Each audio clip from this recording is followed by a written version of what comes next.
Joseph, son of Jacob, 17 years old and utterly unaware, is walking north from the valley of Hebron with a coat on his back that will very shortly be soaked in the blood of a goat and carried home to his father as evidence of a death that never happened.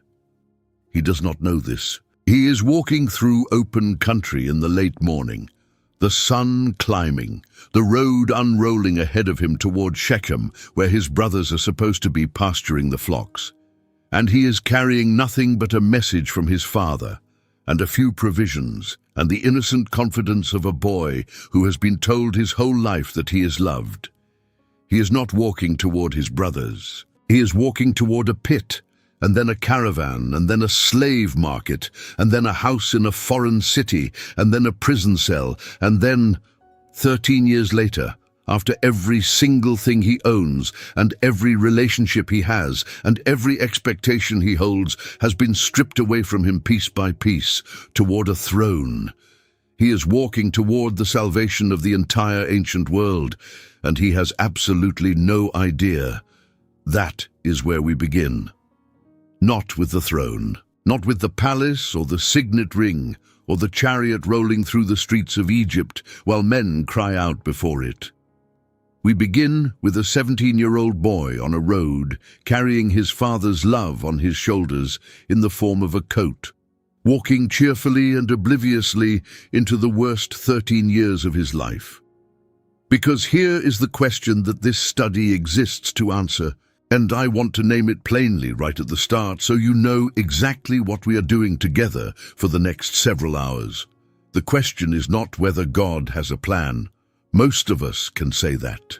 Most of us have said it out loud to someone else, in a hospital corridor or a kitchen at midnight or a parking lot after a phone call that changed everything. God has a plan. We say it. We mean it. And then we go home and lie in the dark and wonder whether we actually believe a single word of it. The question is this: what does God's plan look like from the inside of it while it is happening to you, when it does not look like a plan at all?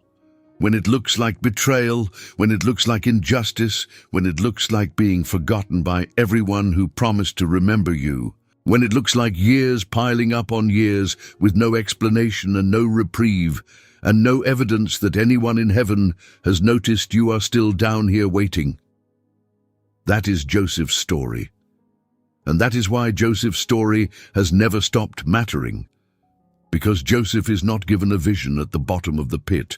There is no angel in the pit. There is no voice from heaven in the pit. Read the text. Read it slowly, read it carefully, read it as though you had never heard it before, and you will notice something that most retellings quietly skip past. God never speaks to Joseph. Not once. Not in the whole narrative. Abraham heard God speak. Isaac heard God speak. Jacob wrestled with God in the dark at the ford of Jabbok and walked away limping and renamed. But Joseph, the one who suffers the longest and the most unjustly and with the least explanation of any of them, Joseph gets silence. 13 years of silence. 2 dreams at the age of 17, and then nothing, from the pit to the caravan, to Potiphar's house, to the prison, to the palace. Nothing. And yet the narrator will not stop telling us something. Over and over, at the exact moments when the story is at its darkest, a single phrase surfaces in the text like a hand breaking the surface of water. The Lord was with Joseph. In the house of the Egyptian, when he is property and not a person. The Lord was with Joseph.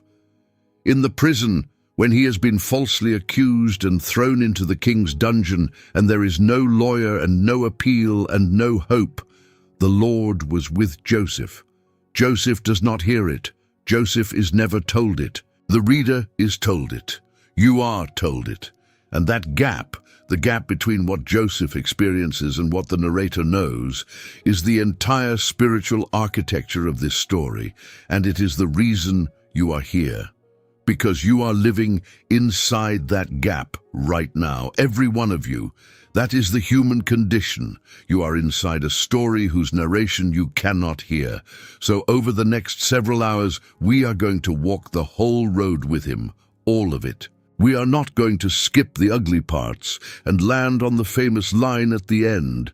We are not going to hand you a tidy summary and send you on your way with 3 principles for enduring hardship. We are going to sit in the pit. We are going to feel the ropes. We are going to walk to Egypt behind a caravan of Ishmaelite traders with our hands bound. We are going to stand in Potiphar's house and watch a young man build something good out of nothing and then watch it get destroyed by a lie he could not disprove.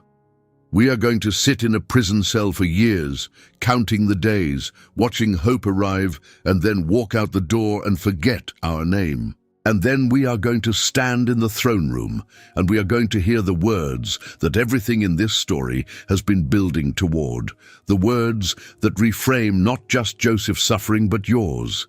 Ye thought evil against me, but God meant it unto good. Because that sentence is not a platitude. That sentence cost 13 years. And a man who has paid 13 years for a sentence has earned the right to say it to you. Before we go one step further into this, I want to ask you for one thing and one thing only. Just this. Leave a like on this video, that is all. It is free, it takes a single tap, and it will take you less time than it took me to say this sentence. And here is why I'm asking. Not because of an algorithm, not because a number matters to me. Somewhere out there tonight, there's a person who has been carrying something for years that no one knows about. Someone who has been in Potiphar's house, or in the cell, or on the road to Shechem with a coat on their back, and no idea what is coming. And whether these words ever reach them depends almost entirely on whether people like you tap that button. Your like is what carries this to a stranger you will never meet, in a country you may never visit, at the exact hour they need it. It is a small, quiet gift to someone whose name you will never learn.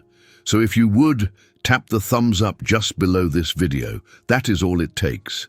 And then, if you would, one more small thing. Leave a comment with a single word, just one. The word for what you are carrying into this teaching tonight. The weight you are hoping to set down before this is over. Not an explanation, not a paragraph, not a performance. One word. You will find, I think, that reading everyone else's single word does something to you. Now, let us go back to Hebron and let us start at the beginning, because to understand what happened to Joseph on that road, you first have to understand the family he came from. The Bible does not begin Joseph's story with Joseph. It begins it with a sentence about his father, and the sentence is doing more work than it appears to be doing.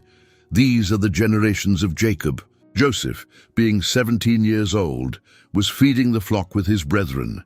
Jacob, the supplanter, the man whose entire life had been an education in what deception does to a family, taught to him by a curriculum he himself designed. He had deceived his own father, put goatskins on his arms, and stood in front of a blind old man and lied about who he was in order to steal a blessing. He had been deceived by his father-in-law Laban, who swapped one daughter for another under cover of darkness and handed him a marriage he had not chosen and 7 more years of labor he had not agreed to. He had deceived Laban in return with the speckled and spotted flocks. Deception was the water this family swam in.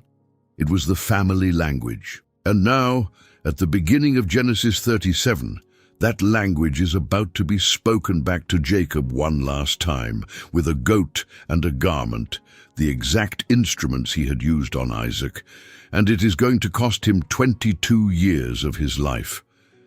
That is the first thing the text wants you to see, and it matters enormously for what comes later. This is not a story about a righteous family that suffered an unfair intrusion of evil. This is a story about a deeply broken family in which evil was already living comfortably as a resident. The pit at Dothan did not come out of nowhere. It came out of decades of accumulated favoritism, rivalry, silence, and grievance. Sin does not usually arrive. Sin usually ripens. So let us look at the household honestly, because the honesty is the point. Jacob had 4 women who bore him children, Leah, Rachel, and their 2 handmaids Bilhah and Zilpah, and he loved exactly one of them, not loved more. The text is brutally direct in the earlier chapters. Leah was hated, unloved. She bore him son after son after son, and with each birth you can hear a woman's heart breaking in the names she chooses. Reuben had seen a son. Now surely my husband will love me. Simeon heard, because the Lord hath heard that I was hated. Levi joined. Now this time will my husband be joined unto me, because I have borne him 3 sons. And she is still bargaining, still hoping, still hearing the silence in her own house. And then Judah, praise, I will praise the Lord. Something shifts in her there quietly, and we will come back to Judah later, because Judah is going to matter more than anyone expects. But understand what this means for the children. 12 sons growing up in a house with a visible hierarchy of love. 10 of them knowing, from the time they could perceive anything at all, that their mothers were not the beloved one, and therefore they were not the beloved ones. And then Rachel, the loved one, the chosen one, the one Jacob had worked 14 years for, finally, after years of barrenness, bears a son, Joseph. And everything Jacob had ever felt for Rachel poured itself into that boy. Now Israel loved Joseph more than all his children, because he was the son of his old age, more than all his children. The text does not soften it. It does not say Jacob had a special bond or a natural affinity, or that he understood Joseph better. It says he loved him more, and it says the brothers saw it, and he made him a coat of many colors. And when his brethren saw that their father loved him more than all his brethren, they hated him, and could not speak peaceably unto him. Let us stay with that coat for a moment, because it is more loaded than the Sunday school version suggests. The Hebrew is ketonet passim, and scholars have argued about it for centuries. It may mean a coat of many colors, as the old translations have it. It may mean a long-sleeved robe, reaching to the palms and the ankles. What is not in dispute is what such a garment signified in that world. It was not work clothing. You cannot herd sheep in it. You cannot climb a rocky hillside after a stray lamb with sleeves to your wrists and a hem at your ankles. It is the garment of someone who does not labor. It is the garment of a supervisor, an heir, a young man being marked out publicly as the one who will inherit. The only other place this exact phrase appears in the Hebrew Bible is on Tamar, a king's daughter, royal clothing. So Jacob did not merely give his son a nice gift. Jacob dressed a 17-year-old boy in the uniform of an heir and sent him out to work alongside 10 older brothers who had spent their entire lives being told, without words, that they were second. Every morning they put on wool and leather and went out into the dust and the heat. Every morning Joseph put on the coat. It was not affection. It was a declaration, and they read it correctly. Whatever else you say about those 10 men, they were not paranoid. They understood exactly what their father was saying because he was saying it loudly, in fabric, every single day. And this is worth pausing on, because it is one of the first hard truths this story offers. And it is a truth about the people who love you. Jacob loved Joseph genuinely. There is no question about the sincerity of that love. And Jacob's love, his real, deep, sincere, entirely genuine love, was the very thing that put his son in the pit. Love that is not governed by wisdom becomes a weapon in the hands of the one who feels it. Jacob's favoritism was not a small parenting mistake. It was the fuel. It was the accelerant poured over a household that was already dry as tinder from 20 years of resentment. And the coat was the match.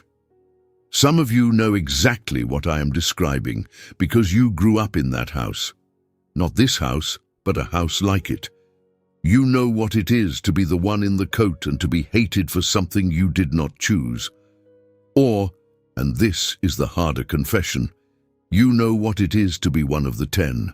To watch someone else be loved in a way you were not, through no fault of theirs, and to feel something curdle in you that you were ashamed of and could not stop.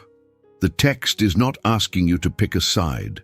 The text is telling you that both positions are agony, and that God works in the middle of both.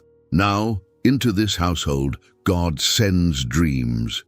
And I want you to notice the timing, because the timing is not accidental, and it is not gentle. Into a family, this fractured, this raw, this close to the edge, God sends a 17-year-old 2 dreams about his brothers bowing down to him. And Joseph, being 17, and being human, and being the favorite, and having no filter whatsoever, tells them, "Behold, we were binding sheaves in the field, and lo, my sheaf arose, and also stood upright. And behold, your sheaves stood round about, and made obeisance to my sheaf." His brother's response is one of the most darkly funny lines in Genesis, if you have the ear for it. "Shalt thou indeed reign over us? Or shalt thou indeed have dominion over us?" And they hated him yet the more for his dreams and for his words. And then, as if the first dream had gone so well, he has a second one and tells them that one too. The sun and the moon and 11 stars bowing down. This time even Jacob objects. "Shall I and thy mother and thy brethren indeed come to bow down ourselves to thee to the earth?" Now, here is where we have to be careful, because how you read this scene determines a great deal about how you read the rest of the story, and about how you read your own. The easy reading, the one you have probably heard, is that Joseph was an arrogant little brat who needed to be humbled, and the pit was God's tough love correction program. And 13 years of slavery was the curriculum. Joseph deserved it. He had it coming. He learned his lesson. I want to suggest carefully that this reading is both partly true and dangerously wrong. Partly true because, yes, the Joseph of chapter 37 is not the Joseph of chapter 45. There is a boy who tells his dreams to the very people the dreams are about, without an ounce of awareness of what he is doing to them. And there is a man who weeps so loudly in an Egyptian palace that the whole house hears it. Something changed. Something had to change. The 17-year-old is not ready to hold power without destroying people with it, and God knows this, but dangerously wrong because of where that reading takes you the next time you are in the pit. If Joseph's suffering was fundamentally punishment for his arrogance, then when you find yourself in the pit, your first and only question becomes, what did I do? What is God correcting? What sin is this the invoice for? And you will comb your life looking for the transgression that explains the catastrophe, and you will either find one that doesn't actually fit and torture yourself with it, or you will find nothing and conclude that God is arbitrary and cruel. That is where that road ends. I've watched people walk it. It ends badly. Look carefully at the text and notice what it does not say. It never says Joseph sinned in telling the dreams. It never rebukes him. The dreams were true. That is the crucial fact. Every word of them came to pass precisely decades later, when 11 men bowed with their faces to the ground in front of an Egyptian governor they did not recognize. God gave those dreams. God gave them to a 17-year-old who was not remotely equipped to carry them. That was not an accident, and it was not a mistake. And it was not God being careless. And notice too what Jacob does after objecting. But his father observed the saying. He kept it. He turned it over. Somewhere underneath the objection, the old deceiver, who had himself once had a dream of a ladder and angels, recognized the fingerprint of God on his son's life and could not let it go. So what was God doing? Here is what I want to propose, and it is going to take us the rest of this study to unfold it. God gave Joseph the dreams first, before the pit, precisely because Joseph was going to need them in the pit. Not as comfort. We have no evidence they comforted him, and considerable evidence that they tormented him. But as a fixed point, a splinter of promise lodged so deep in him that 13 years of catastrophe could not extract it. God did not give him the dreams because he was ready. God gave him the dreams because he was about to leave, and a man walking into 13 years of darkness needs to carry something in his pocket that darkness did not give him, and darkness cannot take away. And there is a second thing. The dreams were the reason for the pit. Read verse 20 again. Read what the brothers actually say to each other as he approaches. Come now, therefore, and let us slay him, and cast him into some pit, and we will say, some evil beast hath devoured him, and we shall see what will become of his dreams. We shall see what will become of his dreams. That is the sentence, that is the hinge of the entire narrative and possibly of the entire book of Genesis. The brothers are not merely committing fratricide out of jealousy. They are conducting an experiment. They are testing God. They are saying, there is a word from heaven over this boy's life, and we intend to find out whether that word can survive us. We shall see what becomes of it, and the horror and the glory of the next 13 chapters is that the pit is the road to the dreams. The very act designed to destroy the promise becomes the mechanism that fulfills it. They throw him in a pit to kill the dream, and the pit puts him on a caravan, and the caravan puts him in Egypt, and Egypt puts him in Potiphar's house, and Potiphar's wife puts him in prison, and prison puts him next to Pharaoh's butler, and the butler, eventually, finally 2 years late, puts him in front of Pharaoh, and Pharaoh puts him on a throne. And the throne is the exact place where 11 sheaves bow down to one. Every single step of that chain is a step his enemies took to stop it. Hold that. Hold it, because you are going to need it later. And because it is the thing Joseph could not see, and you can. The brothers ask, we shall see what will become of his dreams, and Genesis spends 13 chapters answering them, and the answer is, your hands are the ones that will build it. So Jacob sends him. And this is the detail that has haunted readers for 3,000 years, because Jacob sends him himself. Come, and I will send thee unto them. Go, I pray thee, see whether it be well with thy brethren, and well with the flocks, and bring me word again. Go see whether it is well with your brothers. Jacob has 10 sons out in the field, who cannot speak a peaceable word to the 11th. And he sends the 11th, alone, in the coat, to check on them. It is either staggering naivety or a father so accustomed to his own preferences that he genuinely cannot perceive what everyone else in his household can see plainly. And he will pay for that blindness with 22 years of grief so total that he refuses to be comforted. And Joseph says, and this is the line that breaks you if you sit with it long enough, here am I. Hineni. The word Abraham said on Moriah, the word Moses will say at the bush, the word Samuel will say in the dark, the word of total availability, here am I, send me. And the boy shoulders his coat and walks out of his father's tent and out of his father's life for 22 years, and the last thing he ever says to his father as a free man is yes. He goes to Shechem. They are not there. And here comes one of those small, strange verses that the narrator did not have to include, and yet did. And a certain man found him, and behold, he was wandering in the field, and the man asked him, saying, What seekest thou? And he said, I seek my brethren. Tell me, I pray thee, where they feed their flocks. A certain man, unnamed, appearing from nowhere in an empty field with exactly the information Joseph needs, and then vanishing from the story forever. Jewish tradition has long wondered whether this was an angel. The text will not tell us, but think about what this man does. He sends Joseph to the pit. If Joseph does not meet him, Joseph wanders in the field, fails to find his brothers, goes home, and nothing happens.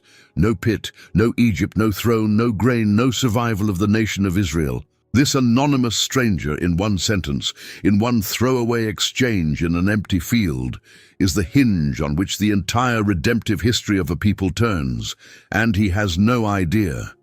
He thinks he is giving directions.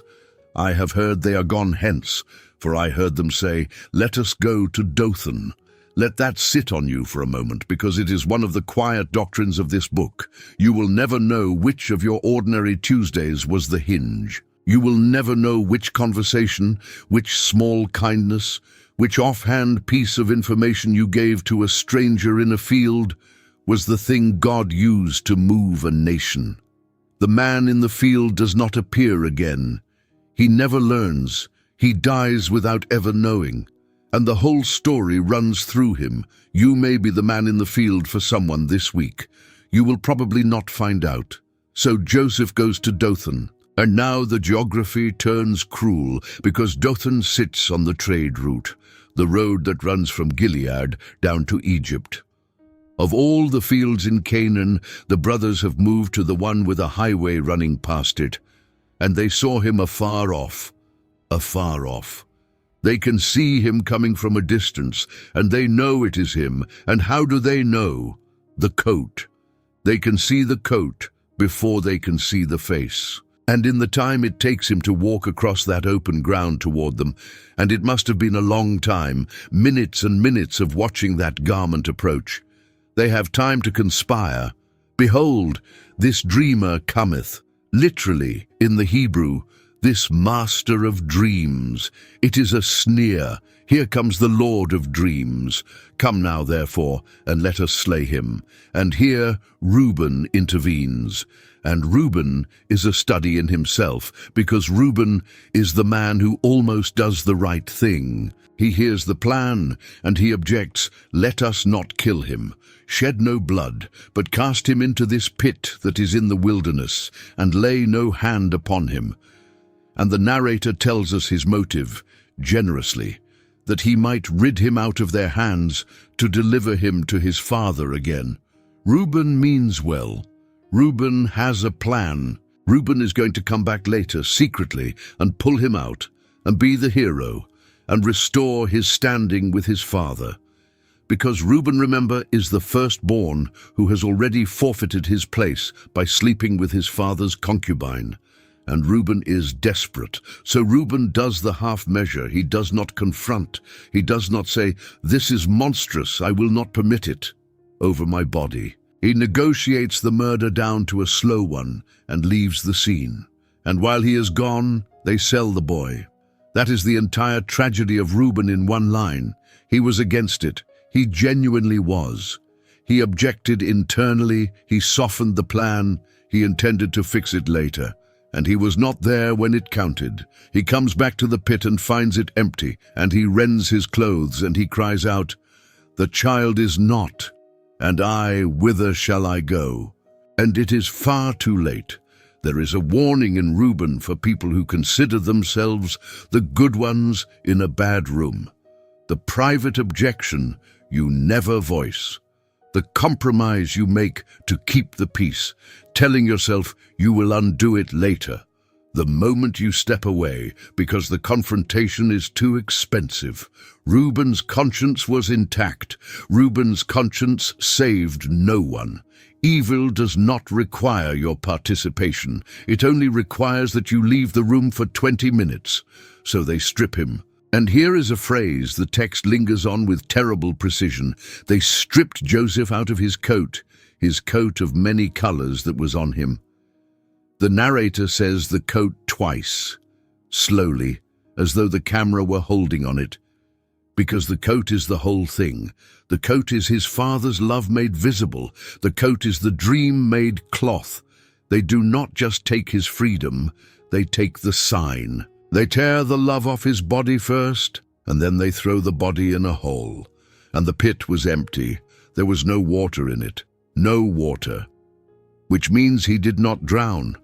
Which means he lived.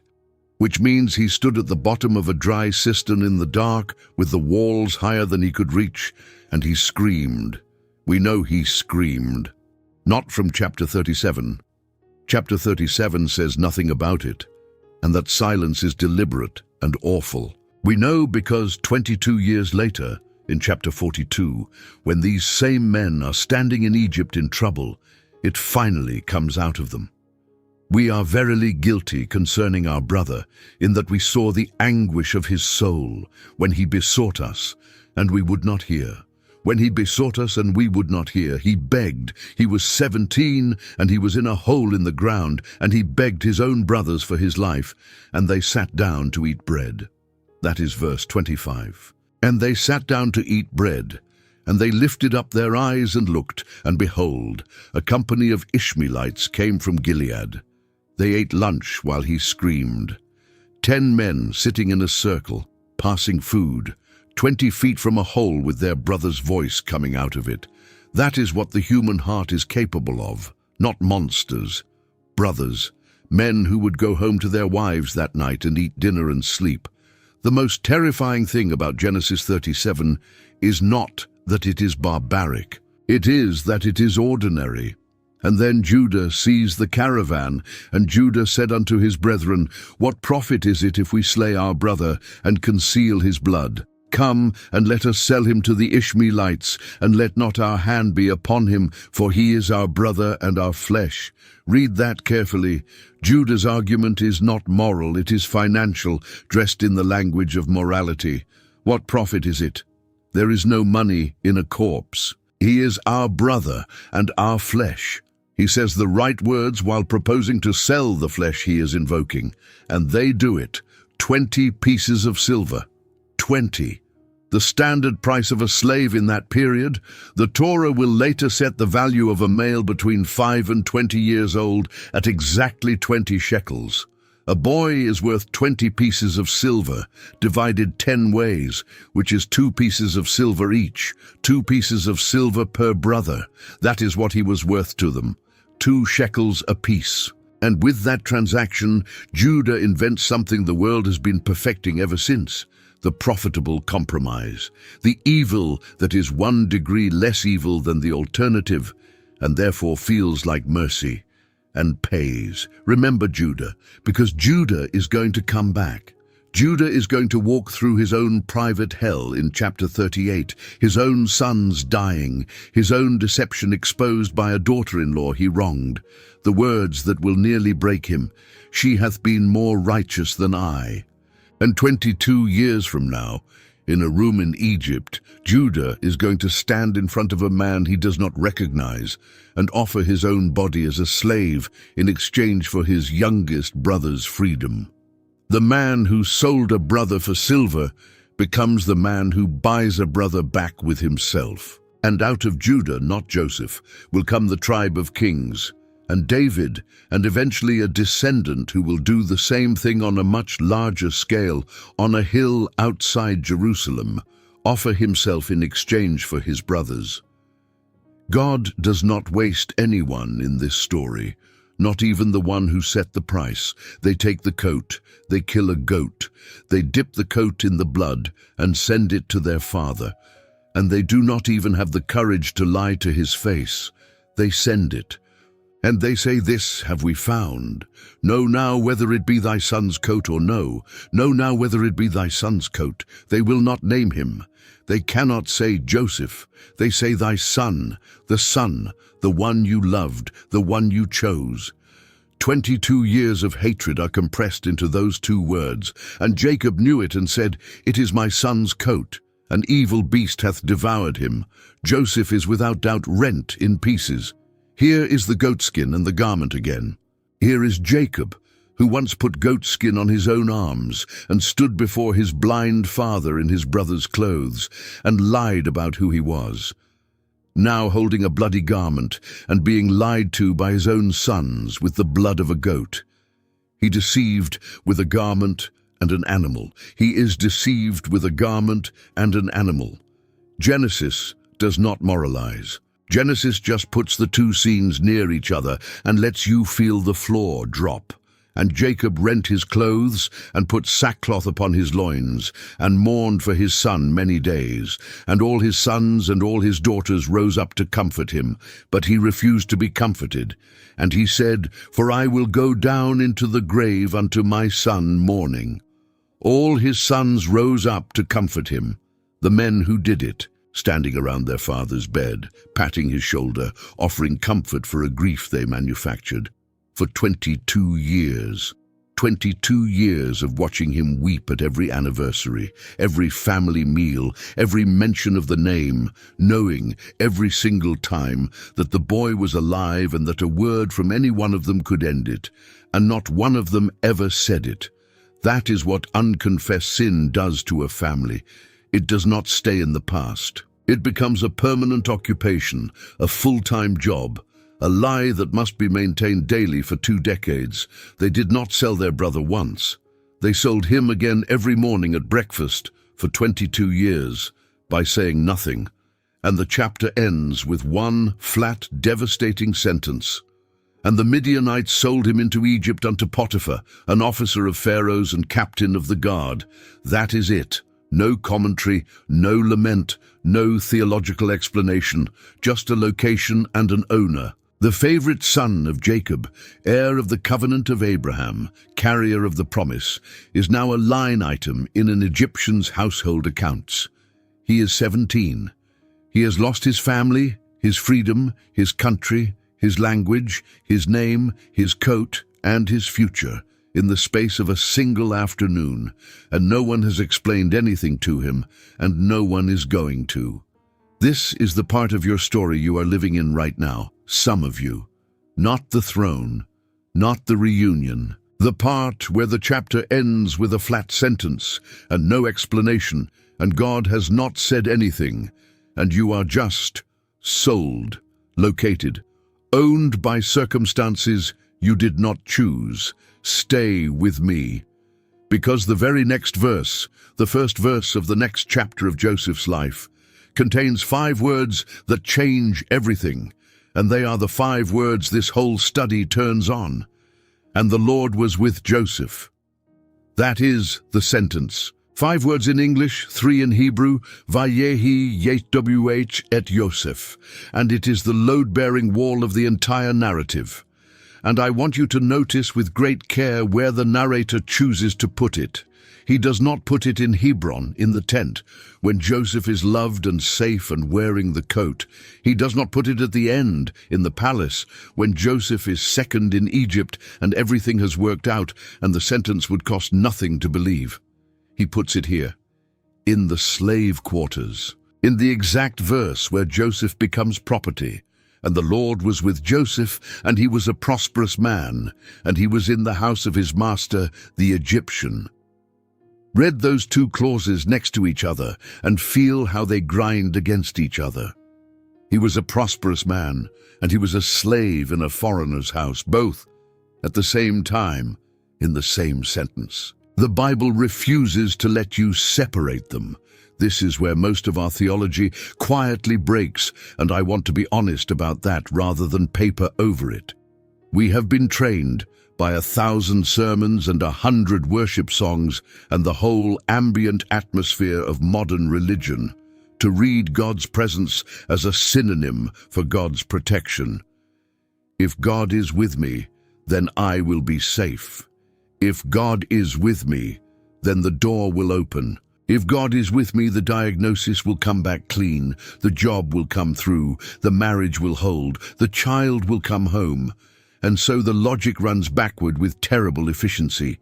The diagnosis was bad, the door stayed shut, the marriage did not hold. Therefore God was not with me. Therefore I did something wrong. Therefore I am outside of something. Genesis 39 detonates that.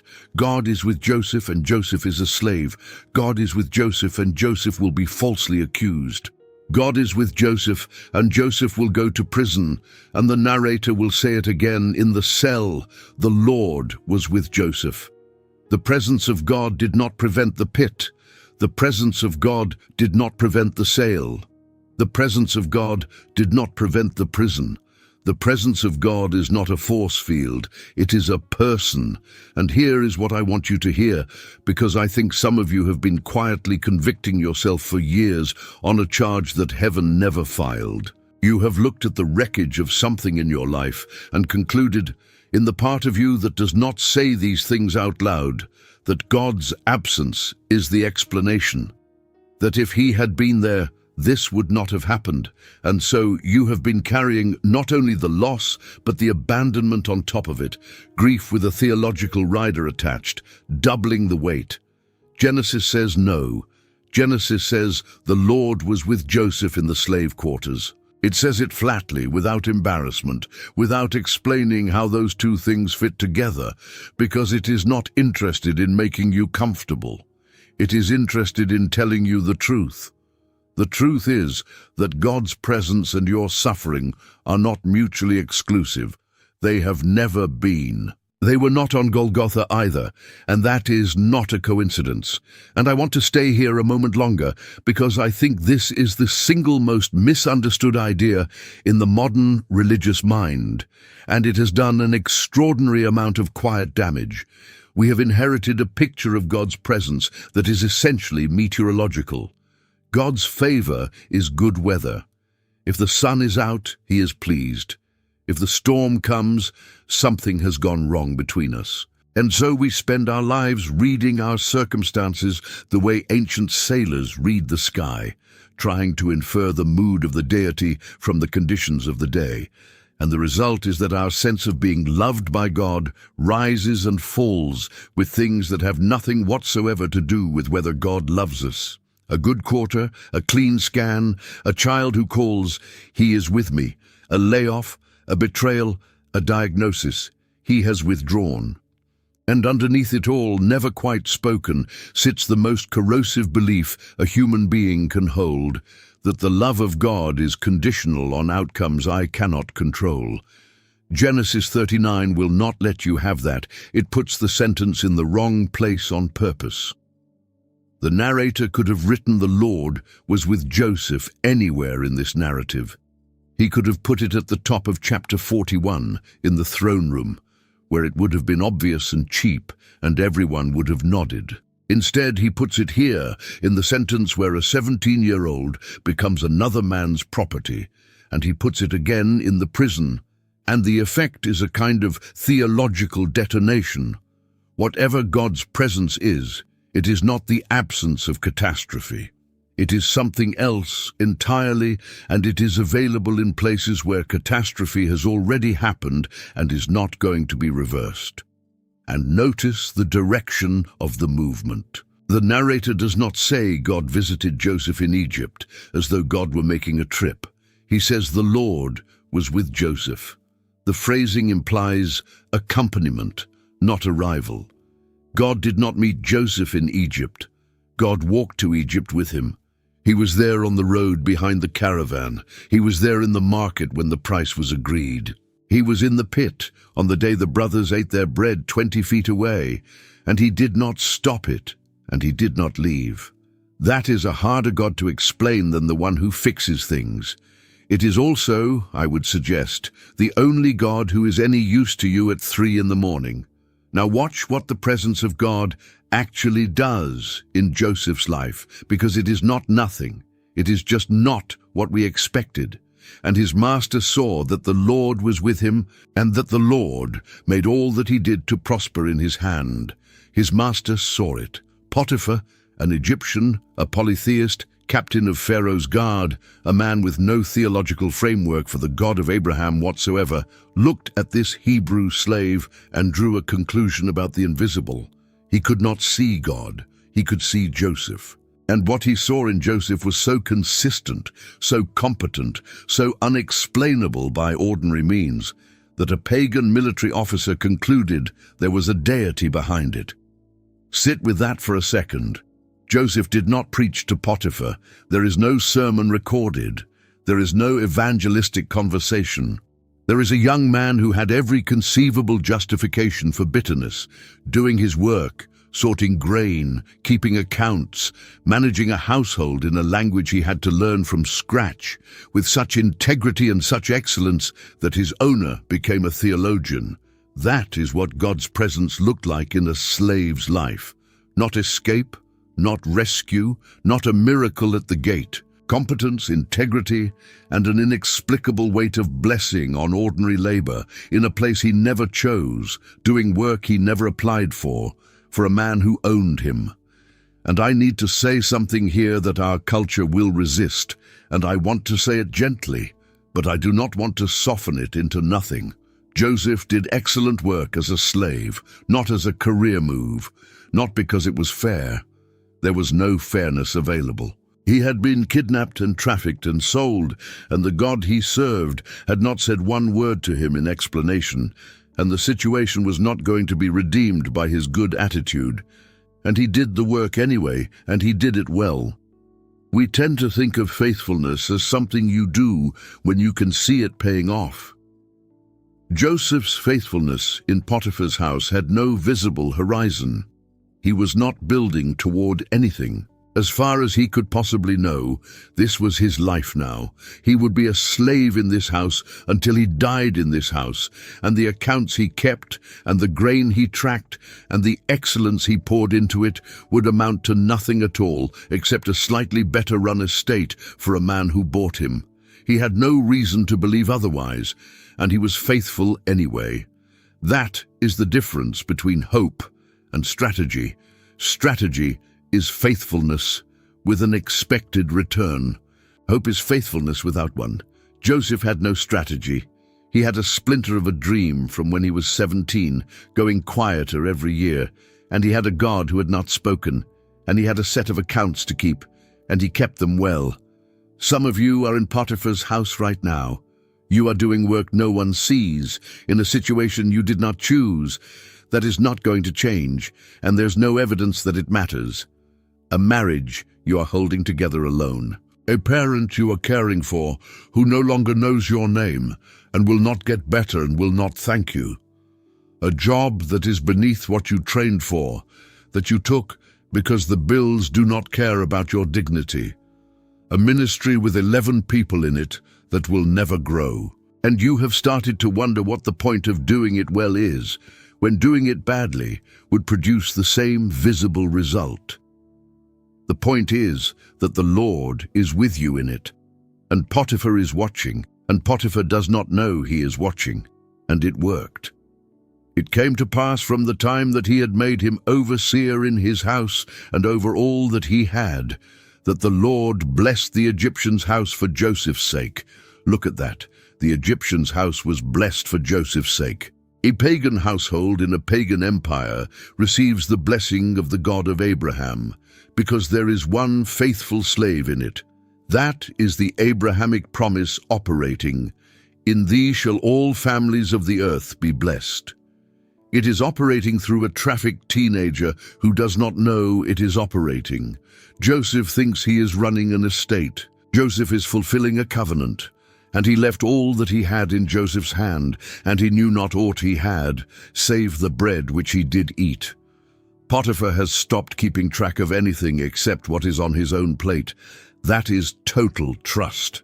That is a man who has handed his entire life to a slave and does not even look at the books anymore. In roughly a decade, Joseph has gone from a hole in the ground in Canaan to running one of the most powerful households in Egypt. And do you see what is happening? Do you see what God is actually doing in these years? He is training him. Because the 17-year-old in the coat could not have run Egypt. He could not have run a granary. He could not have run a conversation with his own brothers without detonating the room. He had a dream about ruling and absolutely no capacity to rule. And so God puts him in an Egyptian household, where he learns the language, learns the culture, learns the bureaucracy, learns Egyptian administration and accounting and logistics, and how power actually functions in this specific empire. And he learns all of it from the bottom, from the position of the person power is used on. Every skill Joseph will need to save the world in chapter 41, he is acquiring in chapters 39 and 40, in the two places he would never have chosen: a slave's quarters and a prison cell. There is no other curriculum for what he is being prepared to do. You cannot learn Egyptian administration in Hebron. You cannot learn what it costs to be the powerless while you are the favorite. God is not wasting these years. God is not idling. God is not waiting for the real thing to start. This is the real thing. The pit was not an interruption of the plan.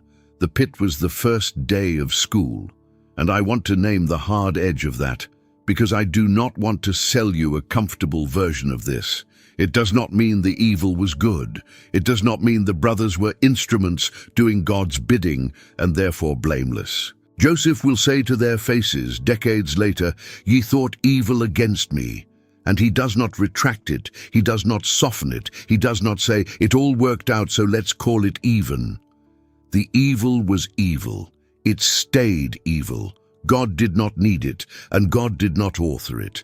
But God is capable of taking what was designed to end you and using it as raw material for what he intends. Both things are true, and the Bible holds them together without flinching. And any theology that drops one of them for the comfort of the other has stopped being Christian. And then it all collapses.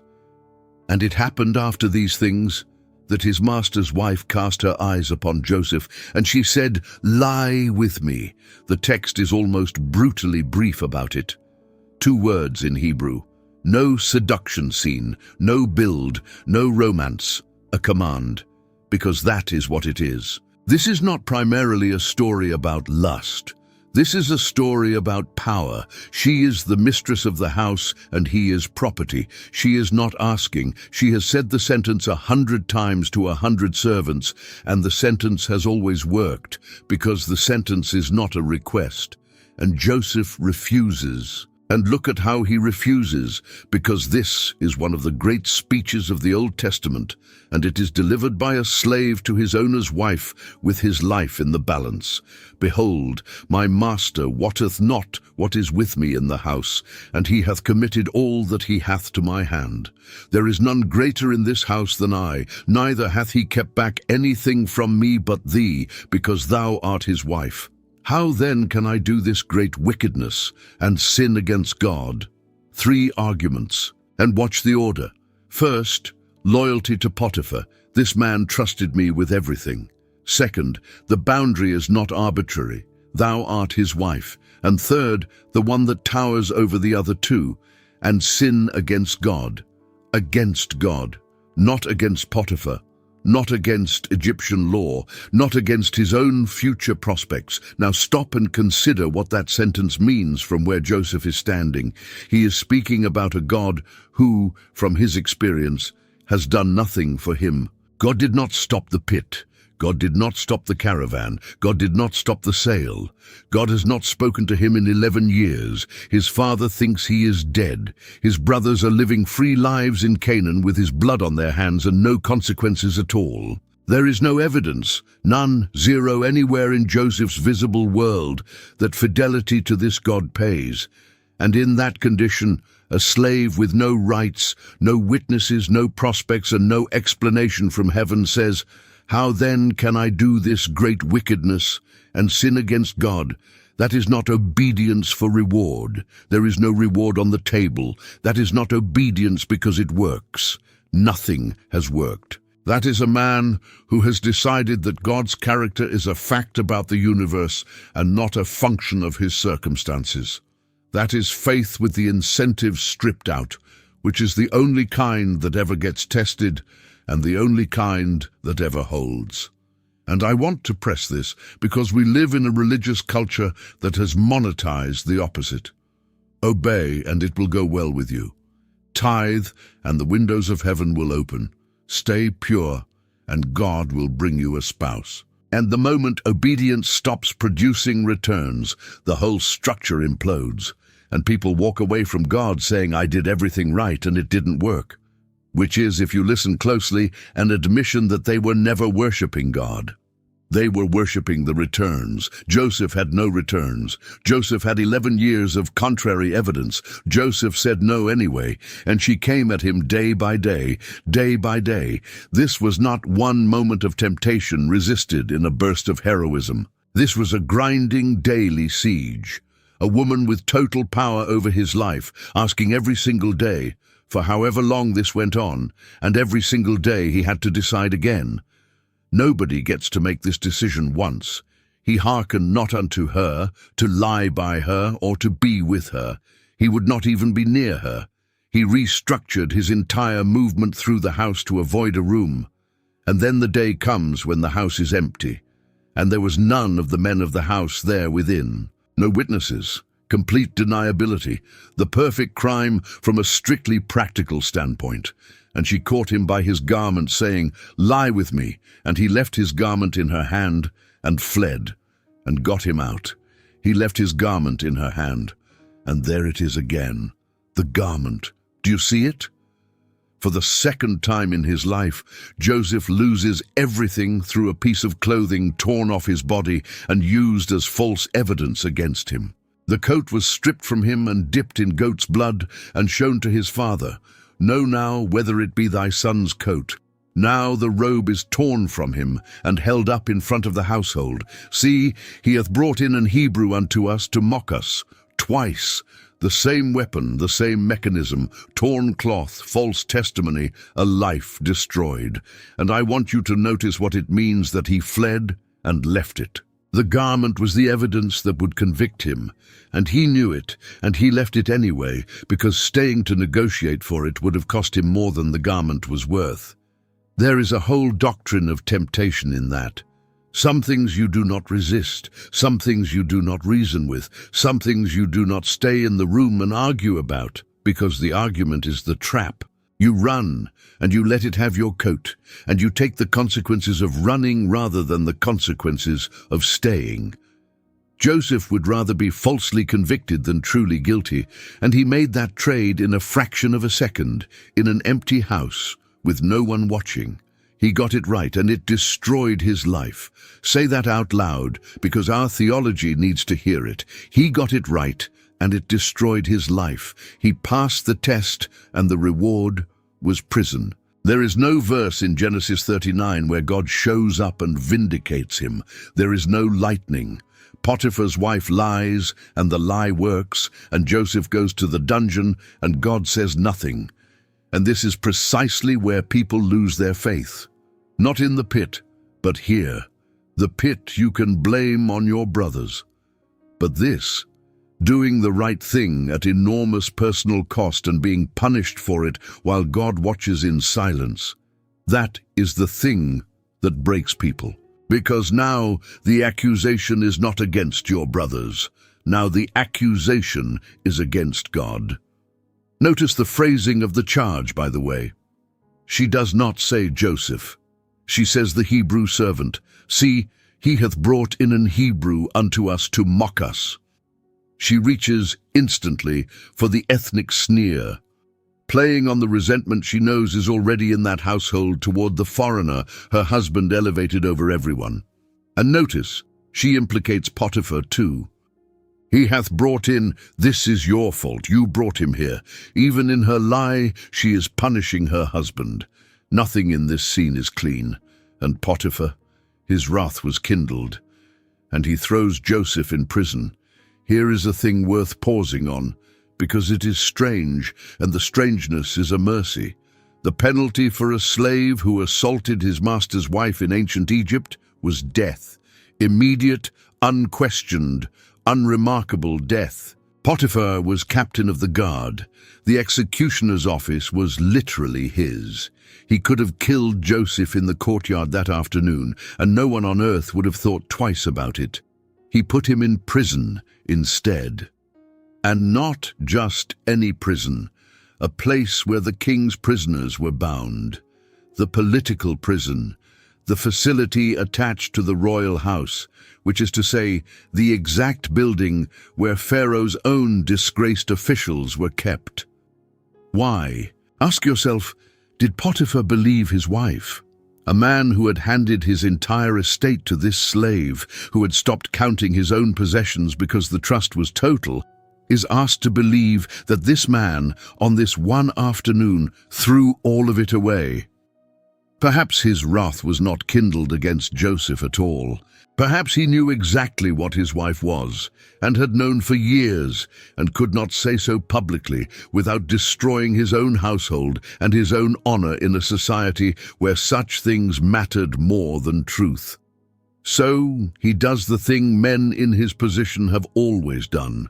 He protects the lie, and he protects the man, and he splits the difference, and Joseph pays. Joseph is a casualty of someone else's cowardice. Not the last time in this story. Probably not the last time in yours.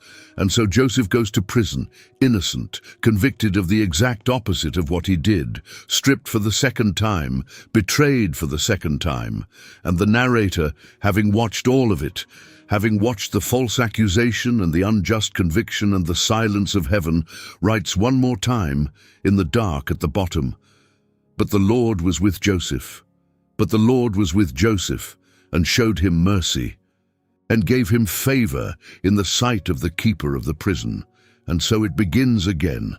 And this is the part of Joseph's story that I think is the hardest. And it is the part that gets preached the least because it does not fit on a poster. Look at the shape of what is happening to him. In Potiphar's house he rose, slowly over years, from the bottom of a foreign household to running the whole estate. He built something. He had status, responsibility, respect, a life. As much of a life as a slave can have. And then in one afternoon it was gone, and he was back at the bottom, in a worse place than before. And now in prison, he does it again. And the keeper of the prison committed to Joseph's hand all the prisoners that were in the prison, and whatsoever they did there, he was the doer of it. Again, the same pattern.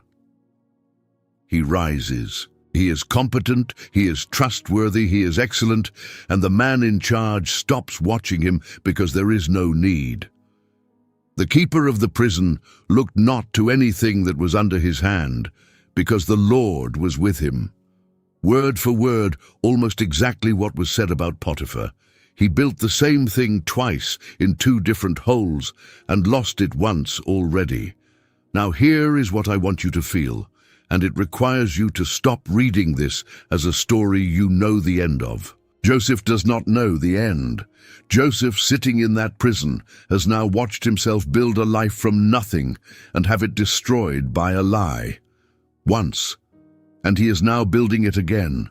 And every single brick he lays knowing, from direct personal recent experience, that a single sentence from a single liar can take all of it away in an afternoon, and there will be no appeal, and God will not intervene.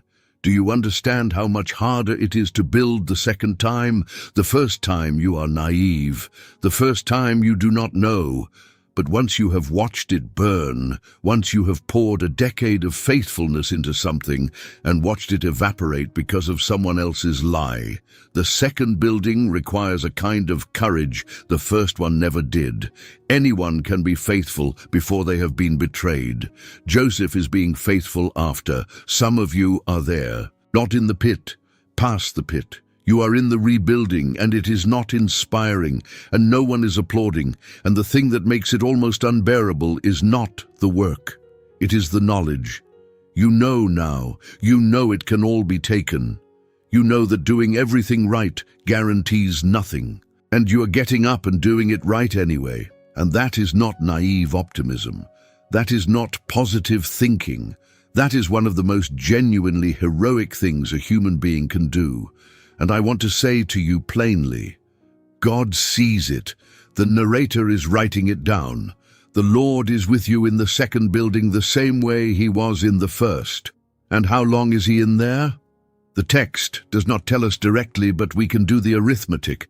He was 17 when he was sold. He is 30 when he stands before Pharaoh. 13 years total. Some of that is Potiphar's house, perhaps 10 or 11, given the trajectory from newly purchased foreign slave to overseer of the entire estate, which leaves somewhere in the range of 2 to 3 years in that cell, minimum, with the last 2 of them explicitly counted by the narrator in a way that will make you wince. 13 years. Let me make that real, because 13 years is a phrase and lived time is not a phrase. Think about where you were 13 years ago. Think about who you were. Think about everything that has happened in your life in that span.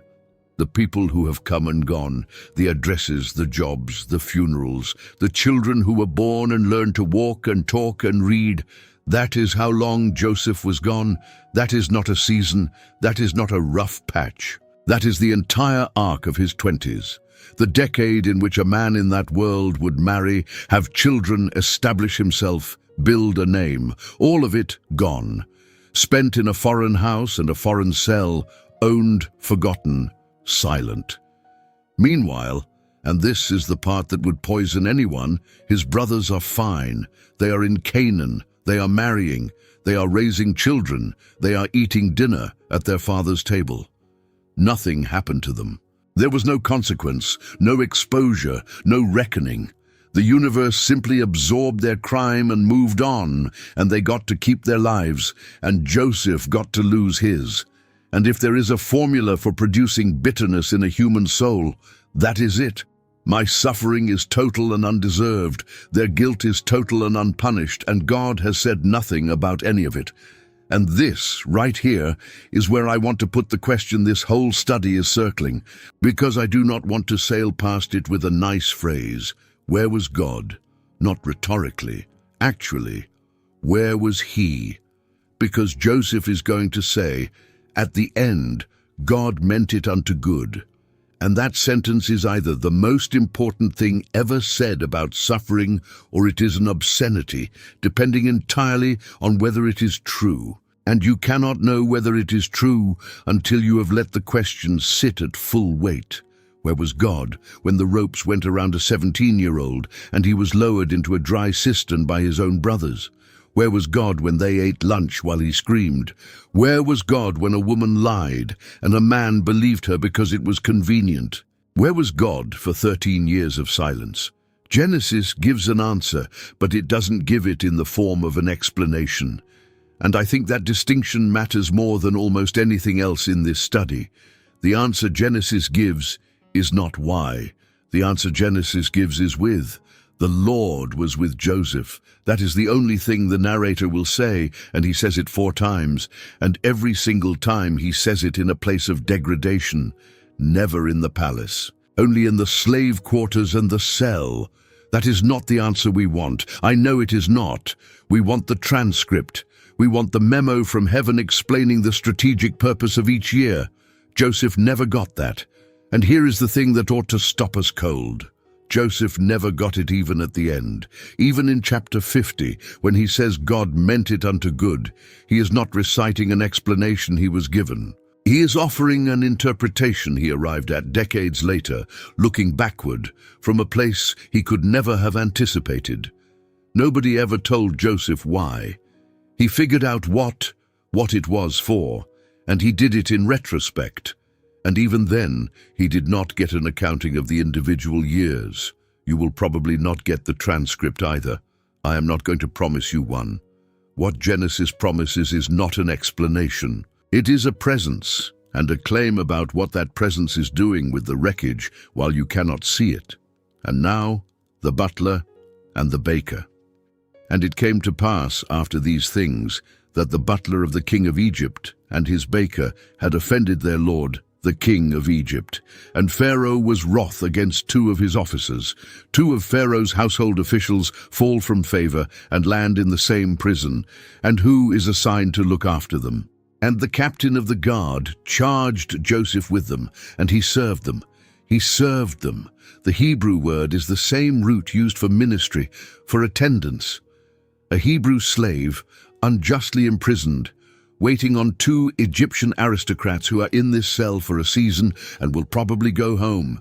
He serves them. He brings their food. He attends to them. He does it apparently well. And then one morning, and Joseph came in unto them in the morning and looked upon them, and behold, they were sad. Stop right there, please. Because that single verse is one of the most extraordinary things in the whole book, and everybody reads straight past it. Joseph looked at them and noticed they were sad. This man has been in prison for years for a crime he did not commit. He has been enslaved, trafficked, falsely accused, and forgotten. If anyone in that building has earned the right to be entirely absorbed in his own suffering, to walk through his days with his eyes down and his heart closed, to have precisely 0 attention left over for the emotional state of 2 Egyptian officials who will be released while he rots, it is Joseph. And he walks in, and he sees their faces, and he asks, Wherefore look ye so sadly today? Suffering does one of two things to a human being. It either turns you inward until you cannot see anyone but yourself, until every conversation is about your loss, every room is measured by your pain, and other people become either an audience for it or an irrelevance. Or it cracks you open and makes you the most perceptive person in the room because you have learned what a face looks like when someone is drowning behind it. Joseph noticed. 13 years in, and the man has not gone blind. That, right there, is the miracle. Not the dreams, not the palace. The fact that a man who had every reason on earth to be consumed by his own catastrophe walked into a room and saw somebody else's. And notice what he says next. Do not interpretations belong to God? Tell me them, I pray you.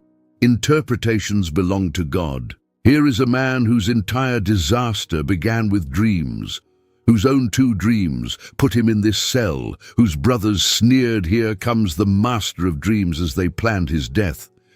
And he has not become cynical about dreams. He has not said, "Dreams are what ruined me." He has not said, "I had dreams once, look where it got me, keep yours to yourself." 13 years of catastrophe, and Joseph still believes God speaks, still believes God interprets, still believes the invisible world is real and active and good. Where does that come from? He has no scripture. There is no Bible. There is no synagogue, no priest, no community of faith, no worship service, no one in the entire nation of Egypt who has heard of the God of Abraham. He has been alone with this God, in silence for over a decade, in 2 prisons and a slave's quarters, and he still says interpretations belong to God. I think about that a great deal. What was he doing all those years? What do you do with 13 years of nothing? He had no distractions, no screen, no noise, no way to numb it. Just the dark, and his own mind, and the memory of a promise made to a boy who no longer existed.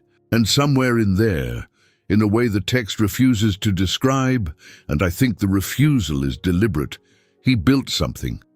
Not a strategy, not an escape plan, something interior, a conviction, hammered out with no external support of any kind, that God was real and God was good and God was not finished.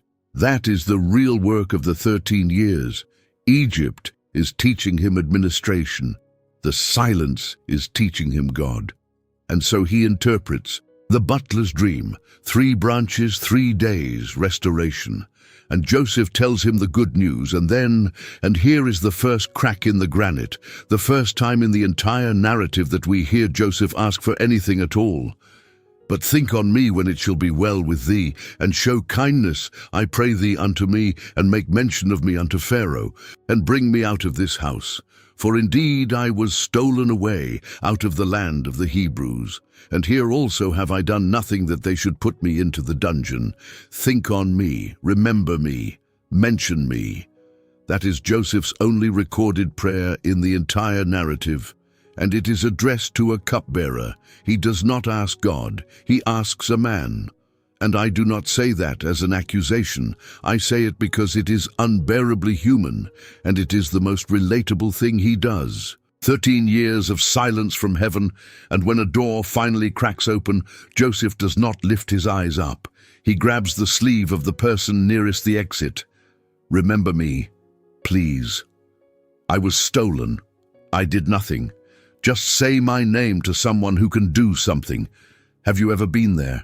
At the end of your reserves, and something that looks like a way out appears, and you find yourself putting all your hope on a person, a doctor, a lawyer, an interview, a friend who said they would make a call, not because you have stopped believing in God, but because God has been quiet for so long, and this person is right here, and they have a mouth and Pharaoh's ear. And the baker hears the good interpretation and asks for his own. And Joseph, and this is the measure of the man, tells him the truth. 3 days, and Pharaoh will lift up thy head from off thee. He does not soften it. He does not lie to a man he has served and lived beside to spare himself the discomfort of delivering it. He tells him he is going to die in 3 days because the interpretations belong to God and the truth belongs to God, and Joseph will not counterfeit either one, even out of kindness. Especially out of kindness. 3 days later, Pharaoh's birthday, the butler is restored, the baker is hanged, exactly as Joseph said, to the day. And then comes the worst verse in the book. Yet did not the chief butler remember Joseph, but forgat him. Read it again. It says it twice. Did not remember, forgat him. The narrator says it twice, deliberately, because he wants you to feel the redundancy of it. He did not remember, and then, as though remembering were something that could still happen later, and then did not, he forgot. Joseph asked one man for one thing. Think on me.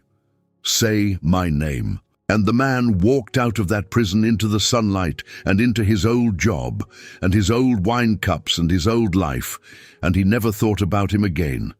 And then Genesis does the cruelest thing in the entire book. It ends the chapter there. And the very next verse, the first verse of chapter 41, says, "And it came to pass at the end of 2 full years," 2 full years, not 2 years, 2 full years. The Hebrew has that word, full, complete, entire, and it is the narrator who does not have to be there, putting his thumb on the scale of your heart. Every day of those 2 years was a full day, 730 of them. Every morning, Joseph woke up in that cell, and the first thought that crossed his mind, I promise you it was the first thought, was, maybe today. Maybe today the door opens. Maybe today the butler remembered. Maybe today, at last, someone says my name in the palace, and every night for 730 nights he lay down, and it had not happened. That is a specific kind of suffering, and it is worse than the pit. The pit is acute. The pit is horror, and horror at least has adrenaline. This is chronic. This is hope arriving and leaving over and over and over until hope itself becomes the instrument of torture. Anyone can survive a catastrophe. What kills people is the slow leak. It is the maybe today, 730 times, each one a little quieter, each one costing a little more to say, until one day you notice that you did not say it that morning at all, and you cannot remember when you stopped. That is the moment. That is the moment Joseph's faith had to hold, and it is the moment yours has to hold, not the disaster, the aftermath, not the pit, the 2 full years in which nothing whatsoever happens and no one is coming, and the last door you had already closed. And here is the thing I need you to see, because it is the whole architecture of this story. And if you miss it, you miss everything. Those 2 years were not wasted. Those 2 years were the point.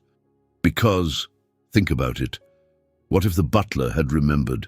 What if he had walked out of prison and said to Pharaoh 3 days later, "Your Majesty, there is a Hebrew in your dungeon who interprets dreams, and he asked me to mention him." What happens then, on the best possible day? Best case, Pharaoh, mildly interested, grants a favor to a returning official. Joseph is released. He is a free foreigner in Egypt with no money, no family, no standing, and a criminal record for assaulting a nobleman's wife. He is not made governor. There is no famine yet. There is nothing for him to do. He goes home to Canaan if he can afford the journey, and he confronts his brothers with 13 years of rage and no leverage and no forgiveness in him yet. And there is no grain and no reconciliation and no salvation. And when the famine comes, because it is coming regardless, his entire family starves to death in Canaan, and the promise to Abraham dies with them. The butler's memory would have saved Joseph and destroyed everything. Do you see it? The forgetting was the mercy. Joseph had to be in that cell on the exact morning Pharaoh woke up disturbed, not a day earlier, not a day later. The whole thing, the survival of the covenant family, the preservation of the line that leads to David and eventually to Bethlehem. The whole thing hinges on a cupbearer having a bad memory for exactly 730 days, and then, at breakfast on precisely the right morning, suddenly recalling a face. God was not absent during those 2 years. God was not distracted. God was holding a door shut. And it felt from the inside exactly like being forgotten by everyone in the world. That is the thing I most want you to carry out of this study, and I want to say it as plainly as I know how. The door that will not open is sometimes being held, not stuck, not neglected, held by a hand you cannot see on the other side for a reason that has not happened yet. And there is no way, none, to tell the difference from where you are standing. It feels identical. Being forgotten and being protected feel exactly the same in year 2. There is no interior sensation that distinguishes them, which is why this is called faith and not knowledge, and why Joseph could not have known, and why you cannot either. I want to press on this a little further because I think it deserves more than a nice paradox and a move on. Consider what it would have required for Joseph to know. It would have required God to explain the famine 7 years before it happened to a slave in a dungeon in order to justify a delay. It would have required heaven to lay out the entire geopolitical architecture of the ancient Near East, the coming drought, the movement of nations, the survival of a family in Canaan, the 400 years of Egypt, the Exodus, the covenant, the whole descending line that arrives eventually at a stable, all of it explained to a man in a cell so that he could feel better about a cupbearer's memory.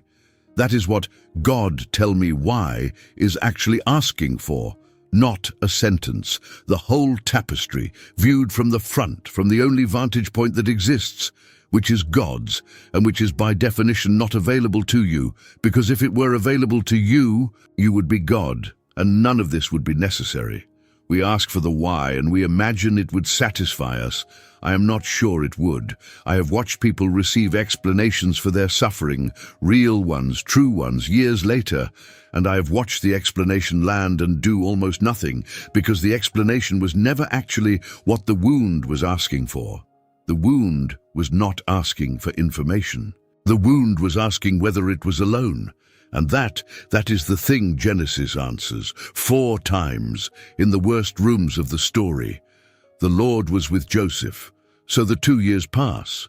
And the extraordinary thing, the thing the narrator does not comment on at all, is that Joseph is still there, still functioning, still running the prison, still presumably doing the accounts and managing the men and getting up in the morning. He did not disintegrate. Something in him held that had no external support of any kind, no church, no scripture, no friend, no sign, no word. And now, not even the thin thread of the butler's promise. Everything that could be taken from him had been taken, including, finally, hope itself. And there was still a man in that cell. I do not know how. The text will not tell us. But I notice that when Pharaoh's summons finally comes, Joseph is not bitter, not broken, not incoherent, not ranting. He is ready. Somehow in the dark, with nothing, over 730 mornings of nothing happening, he was being made ready. And then, on an ordinary night, in a palace, a man who has never thought about Joseph for a single second in his life has a bad dream. And it came to pass at the end of 2 full years that Pharaoh dreamed. Notice how the deliverance arrives. Not through the door Joseph knocked on, not through the butler's kindness, not through Joseph's request or his strategy or his effort or anything he did at all. Joseph did not orchestrate one atom of this. Joseph is asleep in a cell, 13 years into the worst thing that ever happened to him, having long since stopped expecting anything. And 2 miles away, God troubles the sleep of the most powerful man on earth. The deliverance does not come through the door you have been pounding on. It comes through a door you did not know existed, in a building you have never entered, in the mind of a man who does not know your name.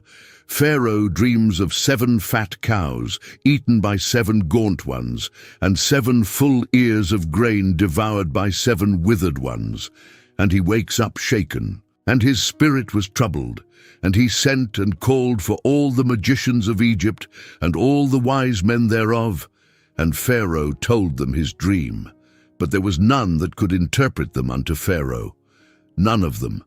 The entire intellectual apparatus of the most advanced civilization on earth. The scholars, the priests, the professional dream interpreters of a culture that had literal manuals for this, whole libraries of dream interpretation, a discipline refined over 1,000 years, and not one of them can say a word. Egypt's best minds stand in a room and produce nothing. That is not a coincidence either.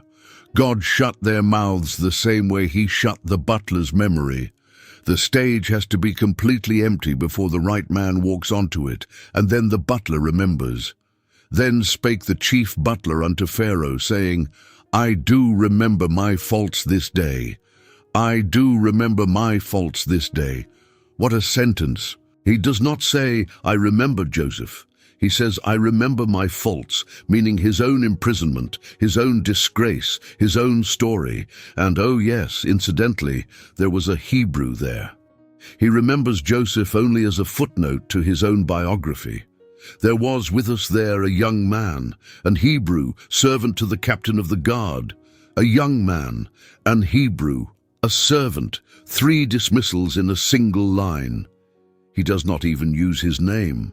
13 years of a man's life, the interpretation that saved this butler from despair and turned out to be exactly, precisely true. And he cannot be troubled to say, Joseph. The instrument of your deliverance may not care about you at all. He may not remember your name. He may mention you as a footnote in a story about himself on a day when it happens to be useful to him. And God will use him anyway, because God is not limited to working through people who love you. Then Pharaoh sent and called Joseph, and they brought him hastily out of the dungeon, hastily, in a moment. After 13 years of nothing moving at all, the world moves so fast it makes you dizzy. That is how it goes, so often. Years and years of nothing, and then a Tuesday afternoon that reorders your entire life in 90 minutes. Joseph woke up that morning a prisoner with no prospects and no future, and he did not know, he could not have known, that this was the last morning. There was no sign. It was just another day. He had no way to distinguish it from the 729 that came before, which means, incidentally, that you do not know either. You cannot tell this morning whether this is day 400 or day 730.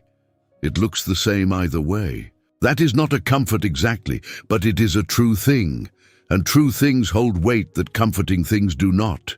And he shaved himself and changed his raiment, and came in unto Pharaoh, the garment a 3rd time.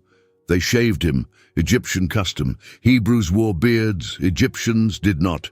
And you do not stand before Pharaoh looking like a foreigner. And they dressed him, a 3rd garment. The coat was stripped and bloodied. The robe was torn and used as false evidence. And now a 3rd time clothing is put on him, and this one he will not lose. And Pharaoh said unto Joseph, I have dreamed a dream, and there is none that can interpret it. And I have heard say of thee that thou canst hear a dream to interpret it. Now, here is the moment. Everything is on the line. 13 years of hell, and here stands the one man on earth who can undo all of it with a word. Joseph is 30 years old, and he has one sentence to get right. And what does he say? And Joseph answered Pharaoh, saying, It is not in me. God shall give Pharaoh an answer of peace. It is not in me. He is standing in front of the most powerful human being alive, who has just told him he has a reputation as an interpreter of dreams, who is holding the keys to his freedom. And the first thing out of Joseph's mouth is a denial of his own ability. Not false modesty, not strategy.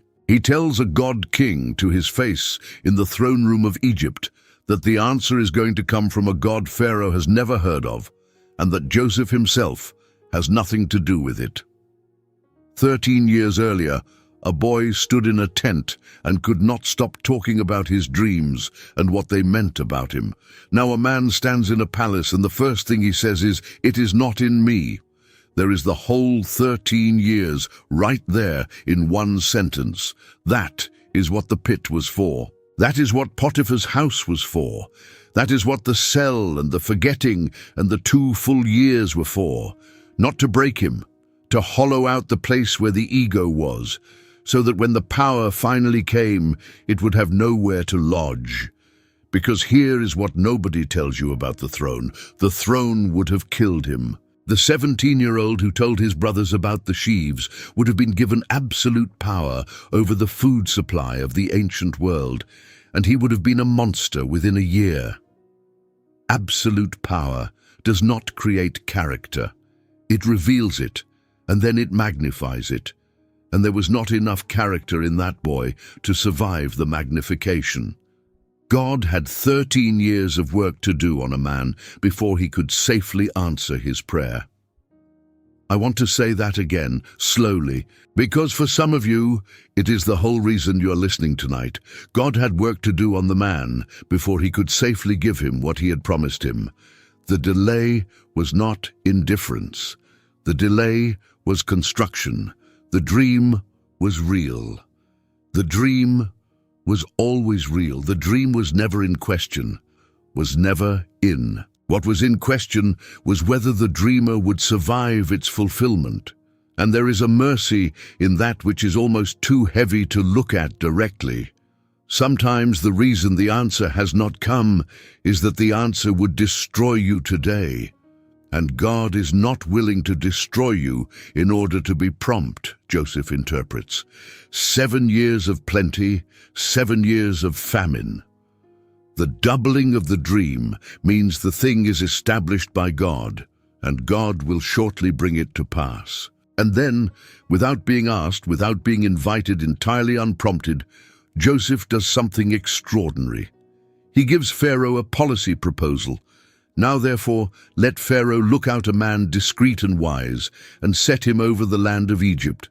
Let Pharaoh do this, and let him appoint officers over the land, and take up the 5th part of the land of Egypt in the 7 plenteous years. And let them gather all the food of those good years that come, and lay up corn under the hand of Pharaoh.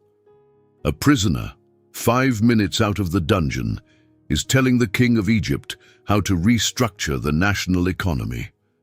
And where did he learn it? Potiphar's house. Supply, storage, staffing, distribution, the management of a great estate. The prison, administration of people, records, logistics, the handling of the powerless. 13 years of the most specific and useless-seeming education imaginable. And it turns out to be exactly, precisely, the training for this one conversation. Nothing was wasted.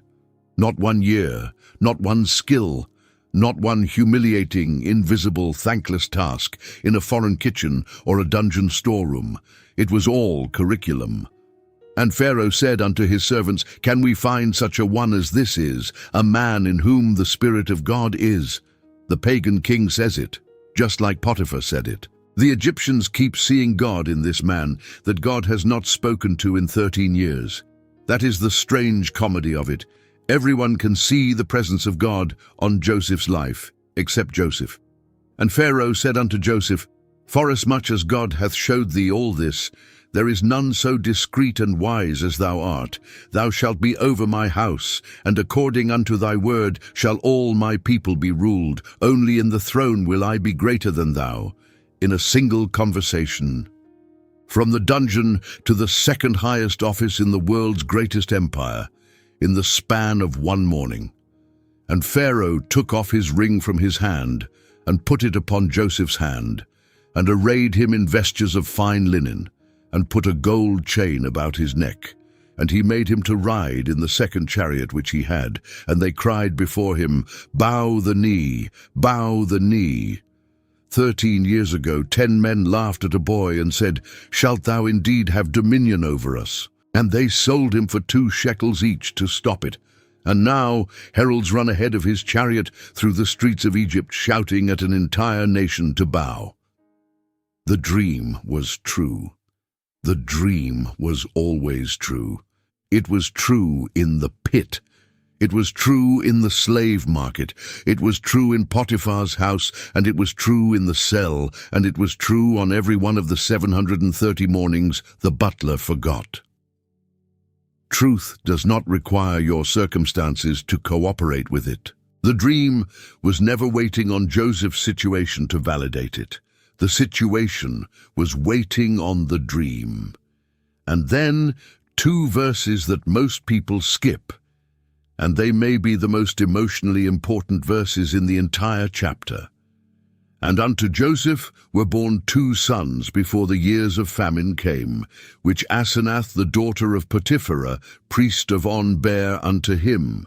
And Joseph called the name of the firstborn Manasseh.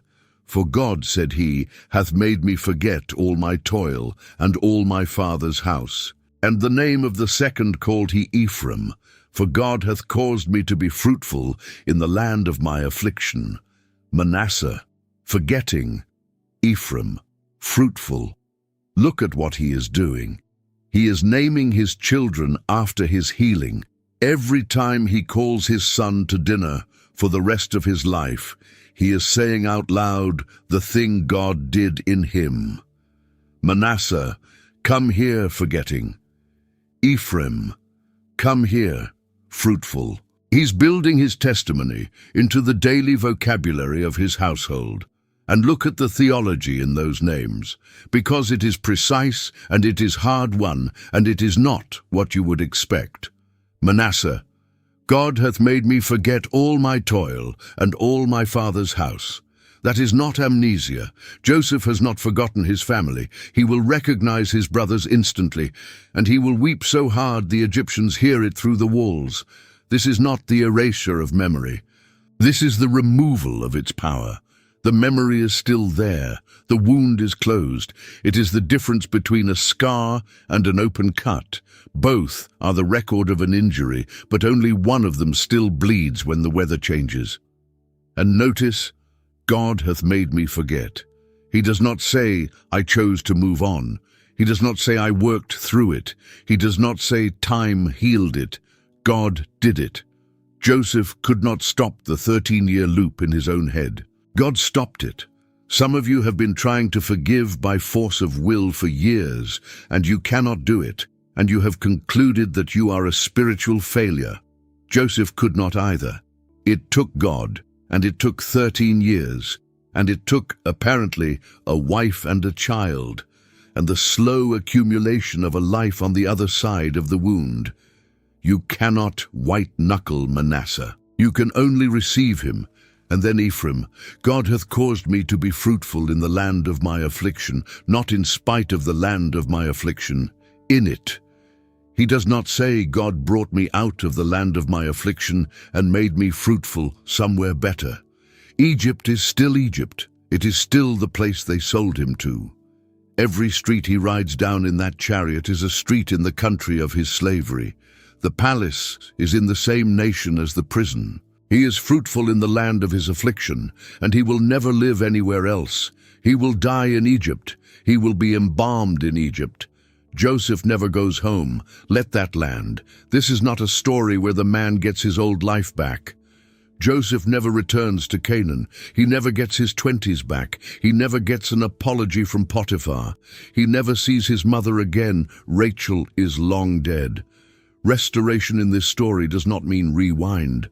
God did not give Joseph his life back. God gave him a different life in the land of his affliction and made it fruitful there. That is the honest promise of this book, and it is better than the one we want. We want the reversal. We want the pit undone, the years returned, the coat rewoven. That is not what is offered. What is offered is Ephraim, fruit here in this soil, in this country you never would have chosen, without leaving it. And here is the last thing about those names, and it is the thing that breaks me every time. Both of them are prophecies made too early. He names Manasseh, forgetting, before the reconciliation. He names Ephraim, fruitful, before the famine, before the brothers come, before he knows the story has a second act. He does not know when he names those boys that his father is still alive. He does not know he will ever see any of them again. As far as Joseph knows, on the day he holds his firstborn son and says the word forgetting, that chapter is simply closed forever, and this is all he gets. And he blesses it anyway. He looks at a life that is missing his father, his brothers, his homeland, and 13 stolen years, a life built in the wreckage of everything he ever wanted. And he picks up his son and names him Fruitful. That is faith. Not the faith that says God will fix it. The faith that says God has already given me something in the middle of what he did not fix, and I am going to name it out loud in front of everyone for the rest of my life. And I want you to consider doing what Joseph did, because I think it is the most practical thing in this entire study. Name something out loud. Not the wound. You already know the wound. You have named it 1,000 times in the dark. It has a name, and you use it constantly. Name the other thing. The thing that grew in the affliction. The friendship that only exists because of the worst year. The patience you did not have at 25 and somehow have now. The capacity to sit with a suffering person without flinching, without fixing, without offering a verse, because you have been where they are and you know that the verse is not what they need. That capacity cost you something enormous, and you would not have it otherwise. The prayer life that is real now, unimpressive and honest and real, that used to be a performance, that is Ephraim, that is fruit in the land of your affliction. And it does not cancel the affliction, and it does not justify it. And Joseph would be the first to tell you that he would have preferred to skip the pit. But he named the boy Fruitful anyway, and he said it out loud at every meal for the rest of his life, in the country of his slavery, and I think that is the closest thing to a spiritual discipline this story offers. Say it out loud, not because it makes it worth it, because it is true, and true things ought to be said. And then the famine comes exactly as God said it would, and the famine is not only in Egypt, and the famine was over all the face of the earth. And all countries came into Egypt to Joseph to buy corn, because that the famine was so sore in all lands. And in Canaan, an old man sits in a tent and looks at his sons and says the most ordinary sentence in the world. Why do ye look one upon another? Behold, I have heard that there is corn in Egypt. Get you down thither and buy for us from thence, that we may live and not die. And 10 men who once sold their brother into Egypt for 20 pieces of silver saddle their donkeys and go down to Egypt to buy grain with silver. They are going to walk into a room, and they are going to bow with their faces to the earth, the text says. And it says it 3 separate times, because the narrator wants you to count. In front of the exact person whose dream about bowing they murdered him to prevent. And Joseph's brethren came and bowed down themselves before him with their faces to the earth. And Joseph saw his brethren, and he knew them, but made himself strange unto them. And Joseph remembered the dreams which he dreamed of them. He remembered the dreams. 22 years. 22 years since a boy stood in a tent and told these men that their sheaves would bow to his, and they hated him for it. And they threw him in a hole to find out what would become of his dreams. And now he is standing at the top of a room in Egypt, watching them press their faces into the floor in front of him. And the sheaves are bowing, and they have no idea. They do not recognize him. Of course they do not. They are looking for a dead 17-year-old Hebrew shepherd, and they are seeing a clean-shaven Egyptian governor in linen and gold who speaks to them through an interpreter. He knows them. They do not know him. That is the whole scene, and it is unbearable, and everything that happens next depends on it. Now. What happens next is the part that gets people uncomfortable, and I think it gets misread constantly. So let us go slowly. Joseph does not reveal himself, not for 2 more chapters. Instead, he accuses them of being spies. He interrogates them. He imprisons them for 3 days. He demands they bring Benjamin. He keeps Simeon in chains as collateral. He puts their silver back in their sacks to terrify them. He plants a cup in Benjamin's bag and threatens to enslave the one son their father cannot lose. And people read this and say, "Revenge." He is toying with them. He is making them suffer. It is petty and it is human, and who could blame him? I want to argue that this is exactly wrong, and that the text tells us so repeatedly in the only way it can, by telling us what he does when he leaves the room. And he turned himself about from them and wept. And he sought where to weep, and he entered into his chamber and wept there. And he washed his face and went out and refrained himself. And he wept aloud, and the Egyptians and the house of Pharaoh heard. 3 times. 3 times in this sequence, Joseph has to leave the room because he cannot hold his face together. A man does not weep himself sick in a private chamber and then wash his face and go back out to continue a revenge scheme. That is not what revenge looks like. Revenge is cold. Revenge does not need to hide in a closet to sob. So what is he doing? He is doing the hardest thing in this entire story. Harder than the pit, harder than the prison. He's finding out whether they have changed. Because think about what he is looking at.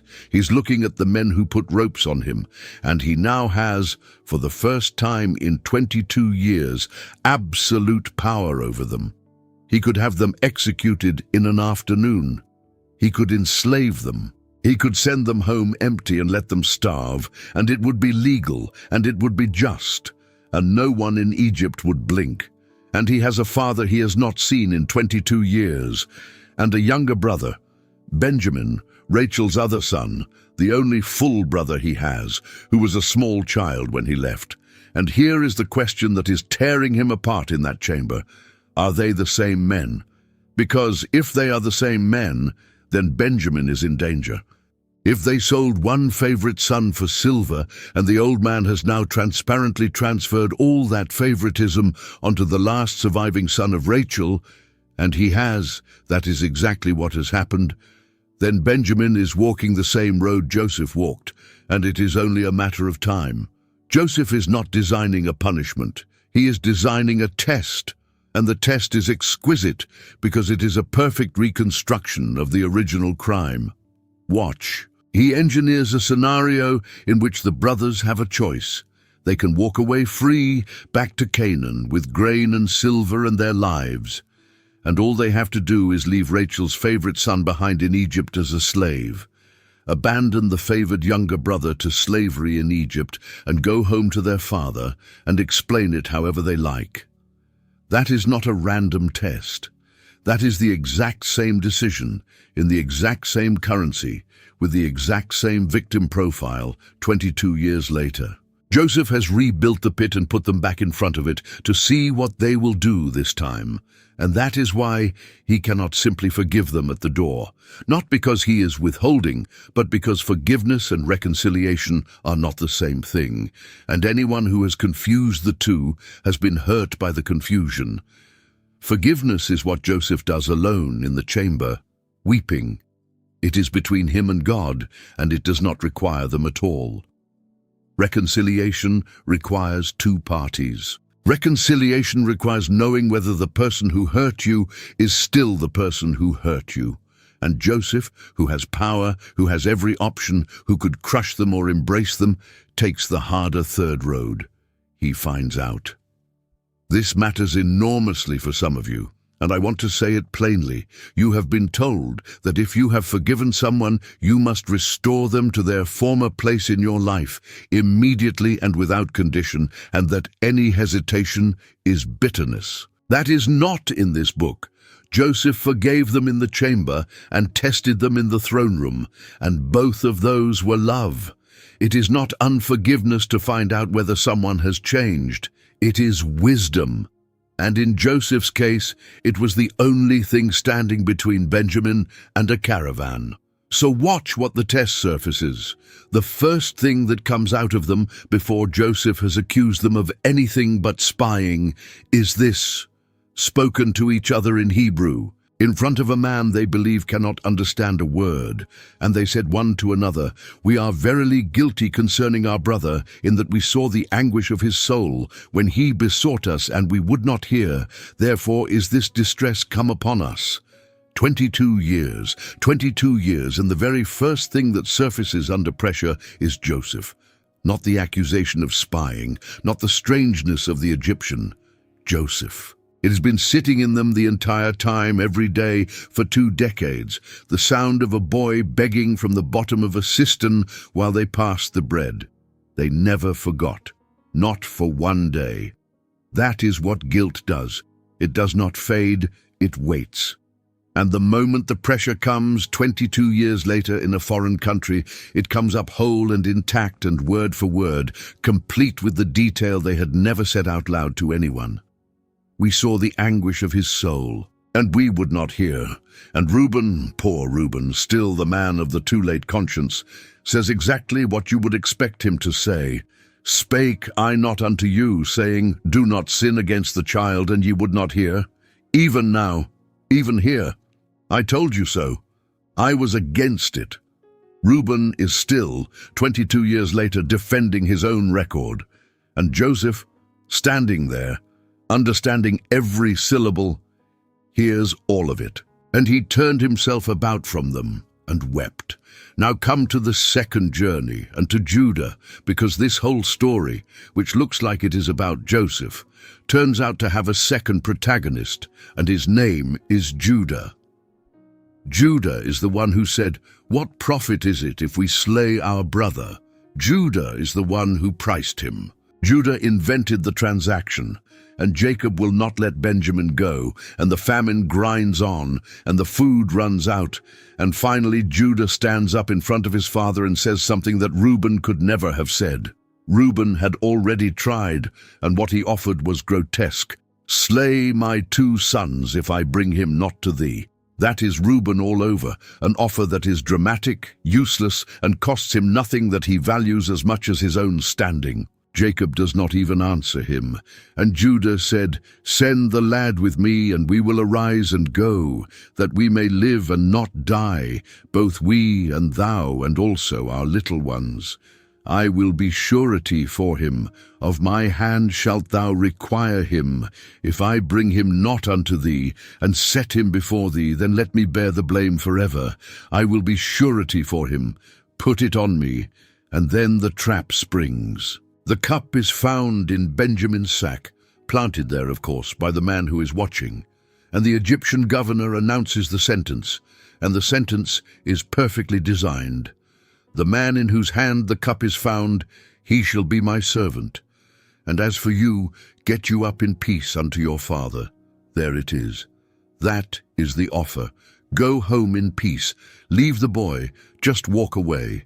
It is the pit, exactly. It is 22 years ago, offered again, gift-wrapped, with a legal justification and no personal risk. They could take it. There is nothing they could have done.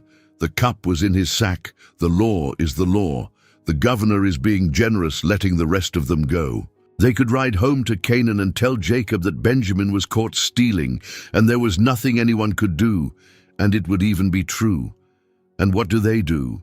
Then they rent their clothes, and laded every man his ass, and returned to the city. They all go back, every one of them. They tear their clothes, the same phrase used of Jacob's grief and Reuben's panic. And they turn around and go back into the city to stand beside a brother they could have abandoned. And then Judah speaks. And what follows is the longest speech in the book of Genesis.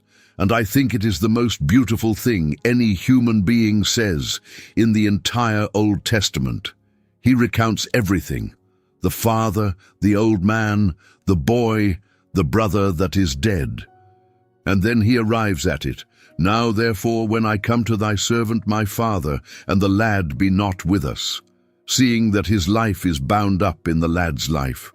it shall come to pass, when he seeth that the lad is not with us, that he will die, and thy servant shall bring down the grey hairs of thy servant our father with sorrow to the grave. He knows. Judah knows exactly what it did to Jacob the first time. He watched it. He watched his father refuse to be comforted for 22 years. He watched the old man's back break in real time, and he has spent every one of those years knowing he caused it and saying nothing, and he cannot do it twice. He cannot walk into that tent again with another story about another lost son of Rachel. And then, now therefore I pray thee, let thy servant abide instead of the lad a bondman to my lord, and let the lad go up with his brethren. For how shall I go up to my father, and the lad be not with me, lest peradventure I see the evil that shall come on my father? Let me stay, take me instead. Let him go. Stop. Stop right here, because this is it. This is the hinge of the entire story, and Joseph is standing 4 feet away listening to it. The man who sold a favored son of Rachel into Egyptian slavery for silver is now offering to become an Egyptian slave himself for nothing, so that a favored son of Rachel can go free. The exact same man, the exact same crime, offered back to him in reverse, and he takes the slavery. That is repentance, not the word, the thing itself, not an apology, not an emotion, not I feel terrible about what I did. Repentance is standing in front of the identical choice you failed the first time and choosing differently at your own expense. Judah does not know Joseph is alive. Judah does not know he is being tested. Judah does not know there is any reward for this at all. He thinks he is genuinely, permanently trading his freedom for his brother's forever, and he does it. 22 years of guilt did something to Judah. It did not just torture him, it rebuilt him. And that is why the scepter goes to Judah, not to Joseph. When Jacob blesses his sons in chapter 49, the kingdom does not go to the golden boy. Judah, thou art he whom thy brethren shall praise. The scepter shall not depart from Judah, the tribe of kings, the line of David. And 1,000 years after that, a descendant of Judah will stand in front of a father with a cup he does not want, and say, in effect, exactly what his ancestor said in that Egyptian throne room: "Let the lad go, and take me instead." The Lion of the tribe of Judah. It starts here. It starts with a man who sold his brother, learning over 22 years of unbearable guilt how to offer himself in his brother's place. God did not just save Joseph in this story. God saved Judah. And he did it the long way, through the whole ruinous mess of the crime and the guilt and the shame of Tamar, and 2 decades of silence. And he built a king out of a slave trader. Do not ever tell me God cannot use your worst thing. And then Joseph breaks. Then Joseph could not refrain himself before all them that stood by him, and he cried, "Cause every man to go out from me." And there stood no man with him, while Joseph made himself known unto his brethren. And he wept aloud, and the Egyptians and the house of Pharaoh heard. He clears the room. The second most powerful man in the world orders every guard, every scribe, every attendant out, because what is about to happen is not for Egypt. And then 22 years of it come out of him at once, and he weeps so loudly that the sound travels through the palace, out into the corridors, all the way to Pharaoh's house. And Joseph said unto his brethren, "I'm Joseph, doth my father yet live? I am Joseph," the name they would not say, the name they replaced with "thy son" when they handed his coat to their father, the name the butler could not be bothered to remember. He says it himself in Hebrew in his own voice to the 10 men who have not heard him speak since he was screaming from the bottom of a hole. And his brethren could not answer him, for they were troubled at his presence. Of course they could not. What is there to say? The dead man is alive, and he is the governor of Egypt, and he has had absolute power over them for the entire time they have been in this country, and they have been bowing to him for weeks, and every single word of the dream they killed him to disprove has come true in front of them. And Joseph said unto his brethren, "Come near to me, I pray you." And they came near. Come near to me. 22 years ago they came near to him and took his coat and threw him in a pit. Now with all the power in the world, he says it again, come near. And this time it means the opposite. I am Joseph your brother, whom ye sold into Egypt. He says it. He does not skip it. He does not paper over it with, it's all in the past, whom ye sold into Egypt. The truth is spoken out loud in the room by the victim to the perpetrator's faces. That is not bitterness. That is the necessary precondition of everything that follows. You cannot forgive what you will not name.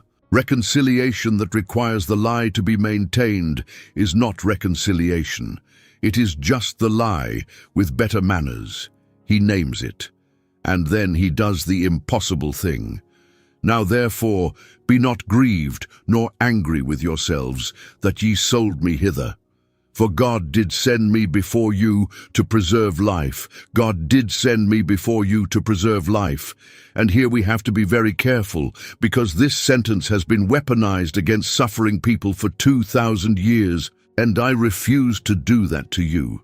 Joseph is not saying the sale was good. He's not saying it did not matter. He is not saying God wanted them to do it, or that they were puppets executing a script, or that their guilt is void because it produced a good outcome.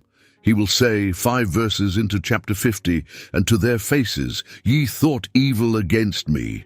That verdict is never withdrawn. The evil stays evil in this book from beginning to end. What Joseph is saying is something far stranger and far more load-bearing than everything happens for a reason. He is saying that there were 2 agencies at work in the same event, and they were not the same agency, and they did not want the same thing, and only one of them got what it wanted. Ye thought evil against me, but God meant it unto good. The Hebrew verb is the same for both clauses, chashab. To devise, to plan, to weave, to reckon, you wove evil. God wove good, same event, same thread, 2 weavers. That is not fatalism. Fatalism says it was all supposed to happen. It says the pit was fine actually because look at the outcome. That is a lie, and it is a cruel lie, and it is not what Joseph says. Joseph says, what you did to me was evil, and it was your evil, and you own it, and God, without authoring it, without needing it, without approving of it for 1 second, took the very thing you built to destroy me and used it as the mechanism of your own salvation. You built a weapon. God took it out of your hand and built a granary with it. And I want to name what this does not promise, because I am not willing to sell you something the text does not contain. It does not promise that you will get to see it. Joseph got to see it. That is not a rule, that is a mercy, and it is a mercy not everyone in Scripture receives. Abel never saw it. Uriah never saw it. The mothers of Bethlehem never saw it.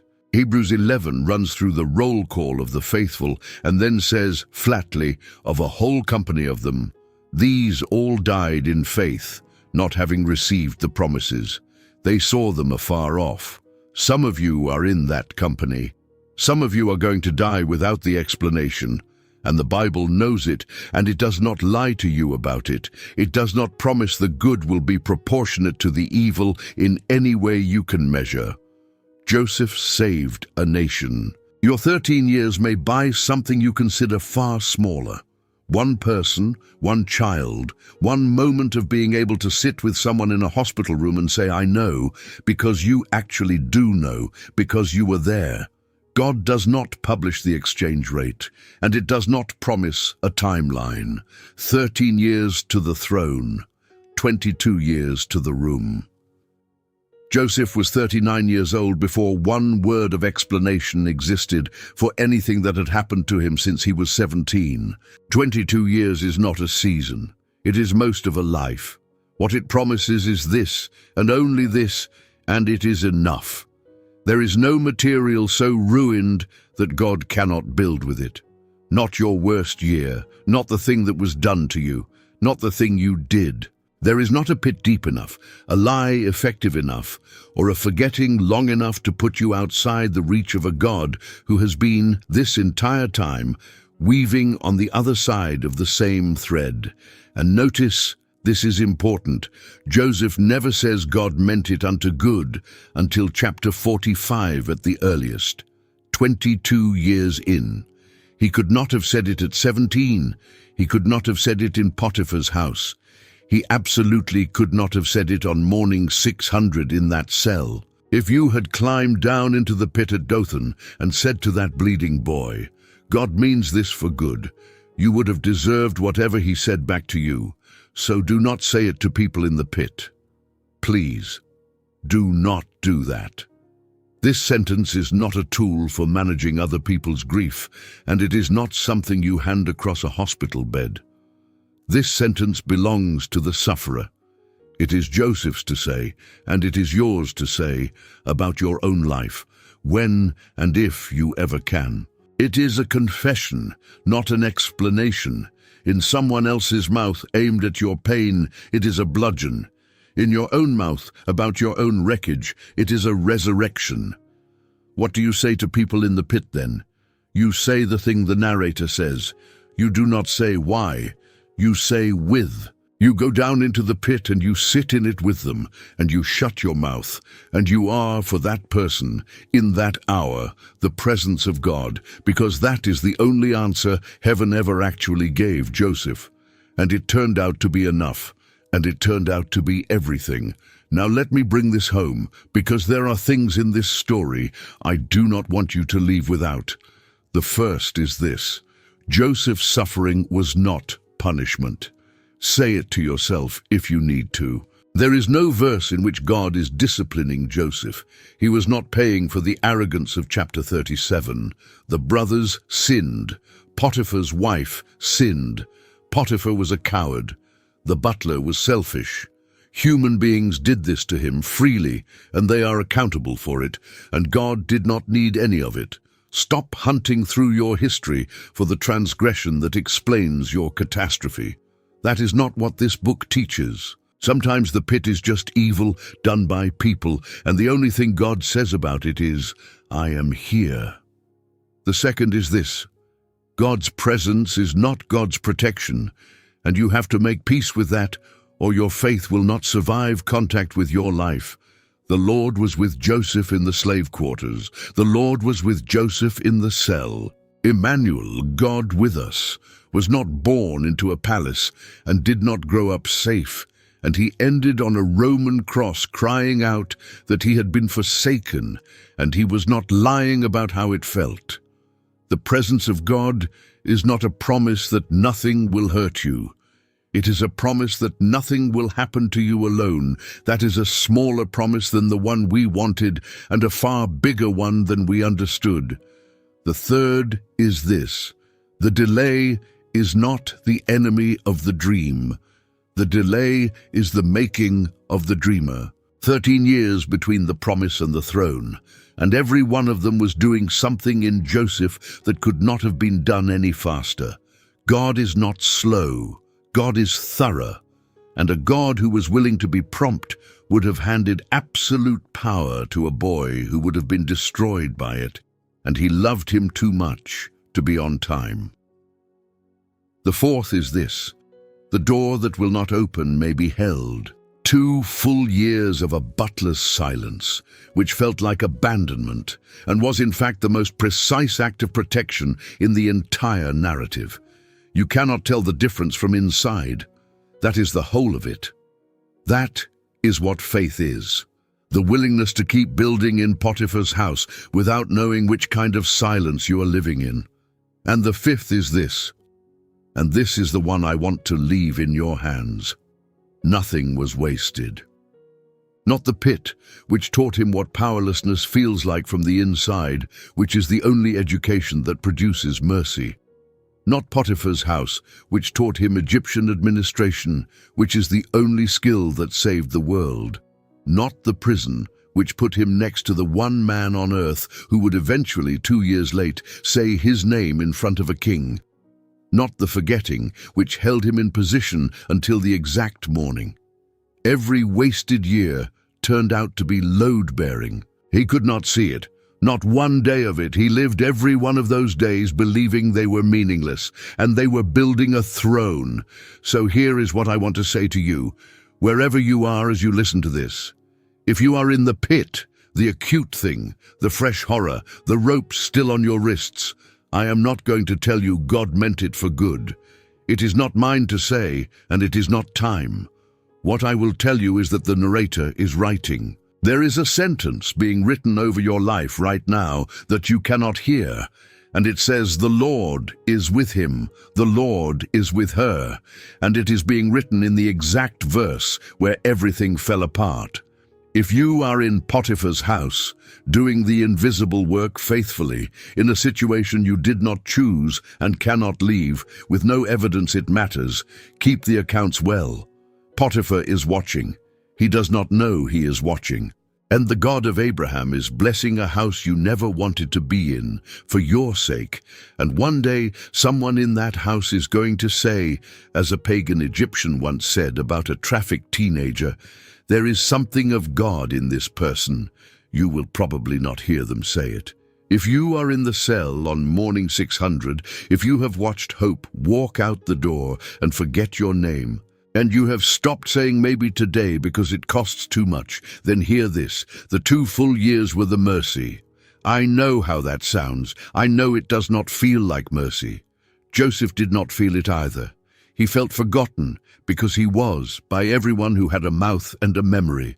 And a hand was on that door the entire time, holding it shut until a king 2 miles away had a dream about cows. And if you are Judah, if you are not the victim in your story but the one who did it, if you have been carrying 22 years of something you have never said out loud, and you have read this whole thing quietly, identifying with the wrong brother and hoping nobody noticed, then hear this, and hear it last, because it may be the most important thing here.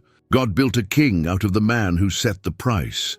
The scepter went to the brother who sold him, not to the innocent one. To the guilty one who, decades later, when the identical choice came back around, finally said, "Take me instead."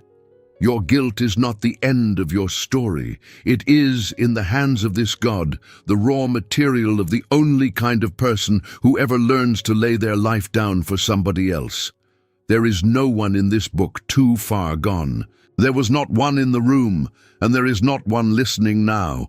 The story ends, by the way, with Joseph old in Egypt, still in the land of his affliction, having never gone home. And his last recorded words are these, "I die, and God will surely visit you, and bring you out of this land unto the land which he sware to Abraham." And he makes them swear to carry his bones out when they go. He never saw the promised land. He died in Egypt, fruitful in the land of his affliction, holding on to a promise whose fulfillment was 400 years past his own funeral. And 400 years later, on the night Israel walked out of Egypt with the sea about to open in front of them, in the middle of the greatest deliverance in the Old Testament, with an entire nation running for its life, someone stopped and went and got a box of bones and carried them out. And Moses took the bones of Joseph with him. He got home. It took 4 centuries and he was not conscious for it, but the promise did not expire, and God did not forget the coordinates of one man's grave in the middle of delivering a nation. He will not forget yours either. Before you go, I want to ask you to do one thing. Somewhere in the last few hours, a person came into your mind. I would be surprised if they did not. Maybe it was at the pit, maybe at Potiphar's house, maybe at the 2 full years, but somewhere in this, a face arrived and you thought, this is them. This is what they are living in right now. This is the exact weight they have been carrying and cannot put down and cannot explain to anybody. Send them this video. That is my only real ask. Not for me, for them. You know who they are. The friend on morning 600 who has stopped saying maybe today. The brother who has been faithful in a house nobody sees. The one who did the right thing and got punished for it, and has been quietly wondering ever since whether God was ever there at all. Send it. It costs you nothing but the 10 seconds it takes to press share and type their name. And it might be the thing that reaches them at exactly the hour they needed it, from a direction they never expected, which, if you have been listening at all, you will recognize as precisely how God tends to work. Be the man in the field. Give the directions. You will probably never know what it was the hinge of, and if you would, one small thing after that. Subscribe if you have not. It is free and it is one tap, and it simply means you will be here for what comes next, and there is a great deal coming. And then tell me in the comments where you are and what time it is where you are right now. Just that. The city and the hour. Because I want you to scroll through and see it. Someone reading this at 2 in the morning in Manila. Someone at lunch in Lagos. Someone in the dark in Ohio at 4 a.m. because sleep would not come. Someone on a train in Manchester. All of us in different hours, in different pits, hearing the same words at once. You are not doing this alone. You have never been doing this alone. That is, in fact, the entire point of everything you have just heard. And now, hear this over you. May the God who was with Joseph in the pit be with you in yours. May he be with you in the house you did not choose, and the cell you did not deserve, and the years you cannot account for. May he hold shut every door that would ruin you and open in one morning the one you never thought to knock on. May he make you fruitful in the land of your affliction, not somewhere else, not someday, but there, in that soil, in that country you never wanted. May he take every hand that was raised against you, and every year that was stolen from you, and every silence you could not interpret, and may he weave them into something that saves lives you have not met yet. And when you cannot hear him, and there will be days, and they may be years, may you remember that the narrator is still writing, and that the sentence over your life tonight in this exact chapter is the one he has been writing all along. The Lord is with you. God bless you. Go in his peace. Your bones will make it home.